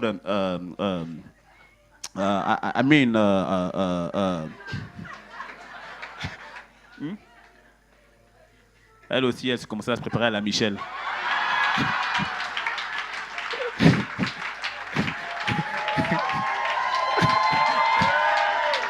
Alors tu vois, si j'étais parti sur la base de la destinée, selon moi, j'aurais pris, voilà, tu vois, ce chemin, jusqu'à ce qu'un jour, Seigneur, un jour, pendant une retraite, je prends une retraite, je ne sais pas pourquoi, il me dit, prends une retraite de 5 jours. Je dis, 5 jours, ok, 5 jours, je vais, tu vois, tu sais le type de retraite où vraiment il n'y a rien qui se passe, quoi. Tu te poses la question, est-ce que j'ai vraiment entendu Dieu? Qui sait de quoi je parle? Ou tu prends jamais de retraite, tu vois, non? Tu dis, est-ce que j'ai vraiment entendu Dieu? Bon, tu chantes, tu lis la Bible, tu lis un livre. Bon, mais Dieu est là. C'est pas qu'il, non, tu sens qu'il est là, mais genre, tu es là? Oui. Ok. Bon. C'est bien. Et puis au bout du 3e jour, dans une prière, tu vois, il n'y a pas le un vent impétueux, il n'y a rien. Rien. Et puis en train de prier, je suis là, en train de prier. Et puis j'entends, tu vois, cette douce voix du Saint-Esprit qui dit, mais pourquoi ne veux-tu pas faire les choses à ma manière? Je dis, oui, Seigneur, je veux. Il dit, est-ce que tu veux faire les choses à ma manière? Je dis, oui, Seigneur, je veux. Il dit, d'accord, tu es pasteur. La vérité, c'est que j'étais déjà dans le service pastoral. Mais je dis, c'est pas grave, c'est pour un temps, mais il y aurait une bifurcation à un moment donné. Il dit, je sais le cœur que tu as par rapport à l'injustice. Je sais le cœur que tu as par rapport à ce que la justice soit faite. Il dit, je sais. Mais est-ce que tu ne veux pas faire les choses à ma manière? J'ai dit, oui, Seigneur, je veux. Il dit, d'accord, je t'ai appelé dans le ministère pastoral. Et il y a autre derrière, mais commence par là, ministère pastoral. Je t'ai appelé là. J'ai dit, hein? Je dis, oui. Et puis il dit, mais Seigneur, j'ai quand même fait des sacrifices pour ce projet que je voulais faire avec toi. Il dit oui. Et puis il me dit, mais en toute honnêteté, fils, est-ce que c'est moi qui t'ai dit de le faire? J'ai dit, hein? Il dit oui. J'ai dit, mais Seigneur, alors comment on va faire tout ce que j'avais engagé? Et puis il me dit, t'inquiète, je bénirai tes entreprises. Je me suis accroché à cette parole pendant 3 ans. Et Seigneur, tu as dit que tu béniras nos entreprises. Parce qu'il fallait maintenant tout rectifier, tout ce que j'avais engagé, il fallait tout rectifier, tout. Et les 3 années après, le Seigneur a véritablement agi. Dis-moi un bon amen. Il a dit, mais prends le chemin que je veux pour toi. Tu sais pourquoi? Parce que je serais devenu président de la République, ou ministre, ou autre. Et j'aurais fait les choses pour Dieu. Je me serais certainement battu pour des lois, certainement, tu vois. Et puis je serais arrivé ce jour-là devant le Seigneur. Et dire, Seigneur, regarde tout ce que j'ai fait pour toi. Hé, Seigneur, j'ai pris des coups pour toi. Hein. Regarde les coups là, regarde les coups. J'ai pris des coups pour toi. Seigneur, c'était pas facile. J'ai tenu bon. Et le Seigneur me regarderait avec un sourire. Mais en même temps avec une forme de tristesse. Il dit, voilà, j'ai été homme politique. Et puis il m'aurait dit, oui, c'est vrai, sur terre, tu es un homme politique. Mais tu vois ici, dans notre registre, tu étais envoyé, avant que tu ne sois formé dans le ventre de ta maman, je t'avais déjà établi pasteur. Tu es en train de me faire un rapport politique. Mais au fait, je t'avais établi pasteur. Où est ton rapport pastoral? Est-ce que tu me suis? Il y en a certains qui vont arriver en disant, t'as vu Seigneur, j'ai fait une grande église pour toi, j'étais un bon pasteur, un évangéliste, prophète des nations, regarde tout ce que j'ai fait, les âmes que j'ai gagnées, regarde. Et puis il te regardera et il te dira, oui c'est vrai. Il va te dire, mais tu vois ici, avant que je ne te forme dans le sein de ta maman, nous t'avions déjà établi ici en tant que businessman.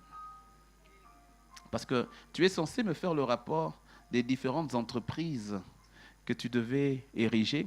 Parce que c'est vrai, tu as fait beaucoup d'églises, et c'est vrai, tu la formes. Non, c'est vrai, j'ai vu, il y a des âmes qui ont été sauvées, c'est vrai. Mais la vérité, c'est que tu devais faire des entreprises qui devaient sortir plusieurs de la pauvreté. et qui devait permettre à des familles de pouvoir évoluer avec un moyen, avec de l'argent, avec un salaire décent. Parce que tu vois, regarde, viens, je vais te montrer. Tu vois l'enfant là qui est en train de courir dans les rues, en train de chercher de quoi manger. Tu vois, il a 15 ans. Mais au fait, tu vois, cet enfant-là, normalement, regarde son père est là. Tu vois son père qui est là. Mais tu vois, dans la localité où il est, j'avais mis en toi le désir, tu vois, de l'élevage, de l'agriculture. Tu avais un don, tu avais un talent. Ça venait de moi. Parce que tu vois, dans cette localité-là, tu devais créer tout un élevage. Et son papa-là devait être ton directeur. Le directeur que tu places dans cet élevage-là. Et cet enfant-là allait grandir dans un environnement meilleur. Et lui, cet enfant-là, devait devenir médecin. Viens, je te montre. Viens, regarde ici. Tu vois la place qui est ici? Au fait, l'enfant qui est là, normalement, sa place, c'est là. Et tu vois, tu aurais obéi au fardeau que j'avais mis en toi par rapport à l'agriculture comme telle. Tu l'aurais fait en mon nom. C'est pour ça que je t'avais donné cette grâce-là. C'est pour ça que je t'avais donné cette capacité-là. C'est pour ça que j'avais mis en toi ce désir-là. Mais tu as dit non, c'est compliqué. Tu as dit non, c'est difficile. Et comme tu es quelqu'un qui parle bien, tu as pris le don que je t'avais donné pour la parole, tu l'as pris pour parler. Je t'avais donné ce don-là pour négocier. Je t'avais donné ce don-là pour savoir vendre. Je t'avais donné ce don-là pour être en contact avec les gens. Donc oui, tu me fais un rapport pastoral. Mais tu devais me faire plutôt un rapport de toutes les âmes, les familles qui sont sorties de la pauvreté au travers des entreprises que tu aurais créées. C'est pour cela que tu remarques que tu avais même la capacité de parler facilement de l'argent dans l'église. Est-ce que tu me suis? Il ne s'agit pas d'accomplir simplement ta destinée. Non, c'est ta destinée selon le cœur de Dieu. Tu comprends pourquoi est-ce qu'il n'y a pas de comparaison à avoir. Tu comprends pourquoi est-ce que chacun est dans son couloir. Tu comprends pourquoi est-ce que tu bénis Dieu pour ton voisin et que tu rends grâce à Dieu pour ta propre vie. Tu comprends pourquoi il est tellement important de venir au pied de Jésus et dire, Seigneur, dis-moi, qu'est-ce que tu attends de moi? Et demain, tu vas comprendre par rapport aux grâces et aux talents que le Seigneur t'a donné que ce n'est pas un hasard. Et on continuera par rapport à David. Et tu verras que ce n'est pas un hasard. Ce n'est pas un hasard. David devait se trouver là où il était afin de pouvoir devenir ce qu'il est devenu. Le chemin que le Seigneur te fait, par lequel il te fait passer. Tant que tu es avec le Seigneur, persévère. Dis-moi un bon amen. Est-ce qu'on peut se lever? Alléluia. Oui, tu peux acclamer le Seigneur, 5 minutes, ne partez pas encore. Même dans les salles annexes, on va se lever. Juste 5 minutes et on a terminé. Mais ne partez pas encore.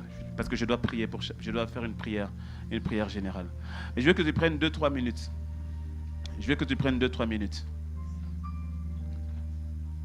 Que tu prennes 2-3 minutes et que tu... Il y a quelqu'un qui doit d'abord rendre grâce à Dieu. Et en rendant grâce à Dieu, cela va t'emmener pour quelqu'un à demander pardon à Dieu. À demander pardon à Dieu pour les plaintes, pour les murmures, par rapport à la situation, par rapport à ces chemins que tu ne comprenais pas, tu t'es plaint à Dieu. Mais tu ne vois pas tout, mon frère, tu ne comprends pas tout, ma soeur. Tu te dois de lui faire confiance. Si tu es avec lui, lorsque tu marches dans le péché, alors oui, tu dois te repentir et revenir dans la communion avec le Seigneur. Parce que le chemin que tu prends à ce moment-là, forcément, ce n'est pas là où Dieu t'attend. On est d'accord. Mais si tu sais que tu marches avec Dieu, alors tu dois lui faire confiance. Alléluia. Est-ce que tu peux élever la voix? Oh Seigneur, Seigneur. La prière que j'ai faite au début consistait à ce que tes yeux spirituels s'ouvrent. Seigneur, ouvre les yeux de mon frère, ouvre les yeux de ma soeur, afin qu'ils voient, qu'ils comprennent et qu'ils saisissent. Donne-lui de voir ce qui est, non pas ce qui paraît, mais donne-lui de voir ce qui est. Alléluia.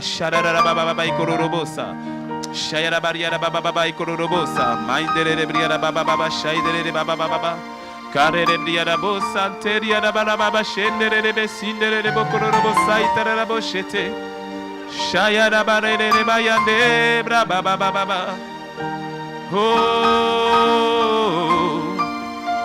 oh oh. Que le Seigneur t'ouvre les yeux, qu'il t'ouvre les yeux sur la réalité divine, qu'il t'ouvre les yeux sur la réalité du ciel qui t'ouvre les yeux sur ta réalité. Seigneur, ouvre mes yeux afin que je vois. Ouvre mes yeux afin que je discerne. Ouvre mes yeux. Seigneur, ouvre mes yeux. Ouvre mes yeux que je te vois. Ouvre mes yeux que je te discerne. Ouvre mes yeux que je comprenne. Ouvre mes yeux. Ouvre mes yeux. J'ai besoin de te voir. J'ai besoin de te voir. Ouvre mes yeux. J'ai besoin de comprendre. Donne-moi de voir ce que toi tu vois. Donne-moi de voir ce que toi tu vois. Donne-moi de saisir ce que tu saisis. J'ai besoin de voir ce que toi tu vois. Ouvre mes yeux. Ouvre mes yeux. Ouvre mes yeux. Chalérebosa, ouvre mes yeux. J'ai besoin de comprendre, de saisir ton intelligence, de voir ce que toi tu vois, de saisir ce que toi tu saisis. Ouvre mes yeux. Ouvre mes yeux. Shayara baba baba yendere bossa. Ouvre mes yeux. Sharere baba baba yendere ba. Ouvre mes yeux. Oh. L'homme regarde à ceux qui frappent les yeux. Mais toi tu regardes au cœur. Ouvre mes yeux sur ma destinée. Ouvre mes yeux sur ma destinée. Sur ma destinée selon toi. Sur ma destinée selon toi. Ouvre, Seigneur. Saint-Esprit de Dieu.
Ouvre mes yeux. J'ai besoin de te voir. Seigneur, de te comprendre. Donne-moi de te voir. Ouvre mes yeux. Sharara baba baba baba. Shayara baba baba. Ouvre mes yeux. Ouvre mes yeux. Lève les mains, lève les mains. Saint-Esprit de Dieu, Nous regardons, nous, à ceux qui frappent les yeux. Nous considérons les choses extérieures. Nous appelons galère ce que toi t'appelles bénédiction. Nous considérons bénédiction ce que toi tu appelles malédiction.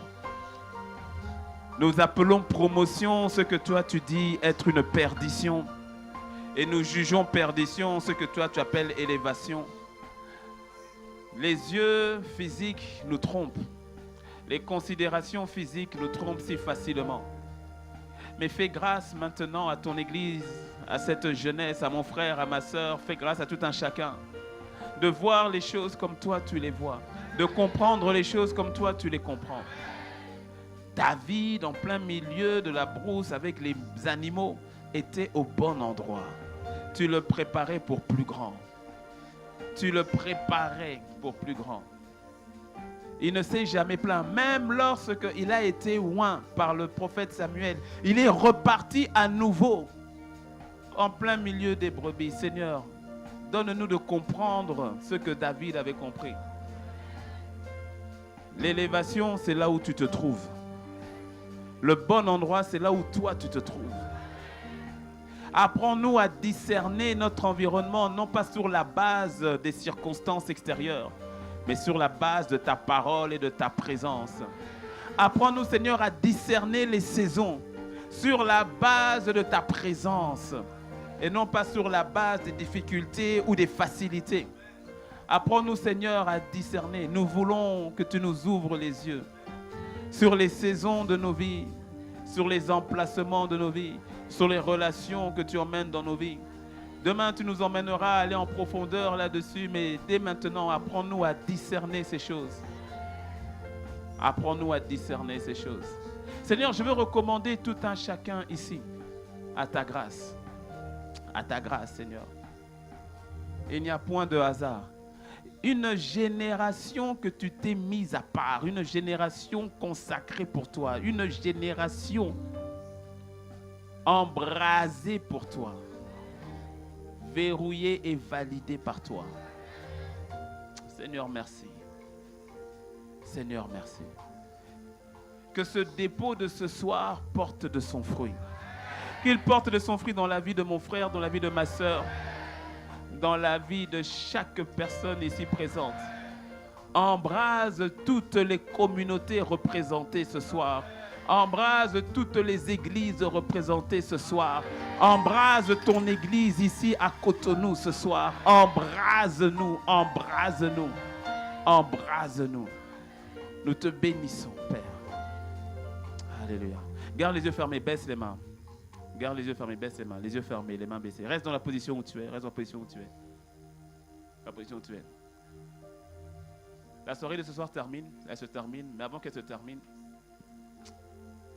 il y a une destinée sur ta vie.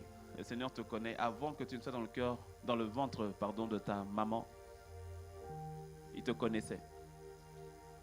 Et il y a peut-être une personne, peut-être plus même, plus d'une personne ce soir, que ce soit dans l'auditorium, que ce soit dans le couloir, que ce soit dans la salle annexe, là où tu m'entends, alors que nous avons tous les yeux fermés, la tête baissée, les mains baissées aussi, les mains baissées. Et tu sais que tu as besoin de Christ Jésus. Tu le sais. Et Jésus n'est pas, tu vois, c'est pas une question d'église, c'est pas une question de connaissance intellectuelle. Ça vient du cœur. Cette relation que tu as avec lui au niveau du cœur. On est tous passés par là. Le Seigneur nous a tous rachetés de quelque part. Il nous a tous délivrés de quelque part. Mais la décision vient toujours de notre propre cœur. Toujours. Tu es ici, tu ne connais pas le Seigneur. Quand je dis que tu ne le connais pas, tu n'as aucune relation avec lui. Si tu devais mourir aujourd'hui, tu ne sais même pas où tu irais. Ça veut dire que tu ne le connais vraiment pas. Mais il a une destinée pour toi. Il te connaissait. Avant que tes parents ne se connaissent, il te connaissait déjà. Et il veut te reconnecter à cette destinée. Mais pour te reconnecter à cette destinée, tu dois te reconnecter à lui d'abord. Parce qu'il est le chemin. Il est la vie. Les yeux fermés, la tête baissée. Tu es ici, dans la salle annexe. Tu n'as jamais donné ta vie à Jésus comme tel. Ou il y a quelqu'un, peut-être tu avais donné ta vie à Jésus, mais tu sais que tu es loin, loin, très loin.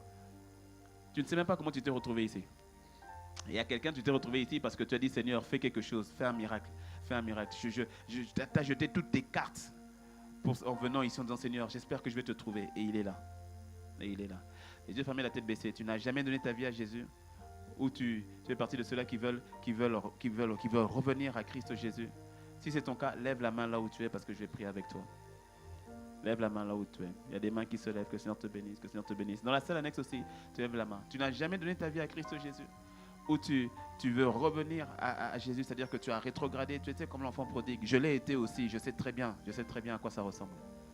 Mais tu dis non, Seigneur, je reviens à la maison. Lève la main là où tu es simplement. Lève la main là où tu es. Alléluia. Dans la salle annexe, nous gardons les yeux fermés. C'est un moment qui est important.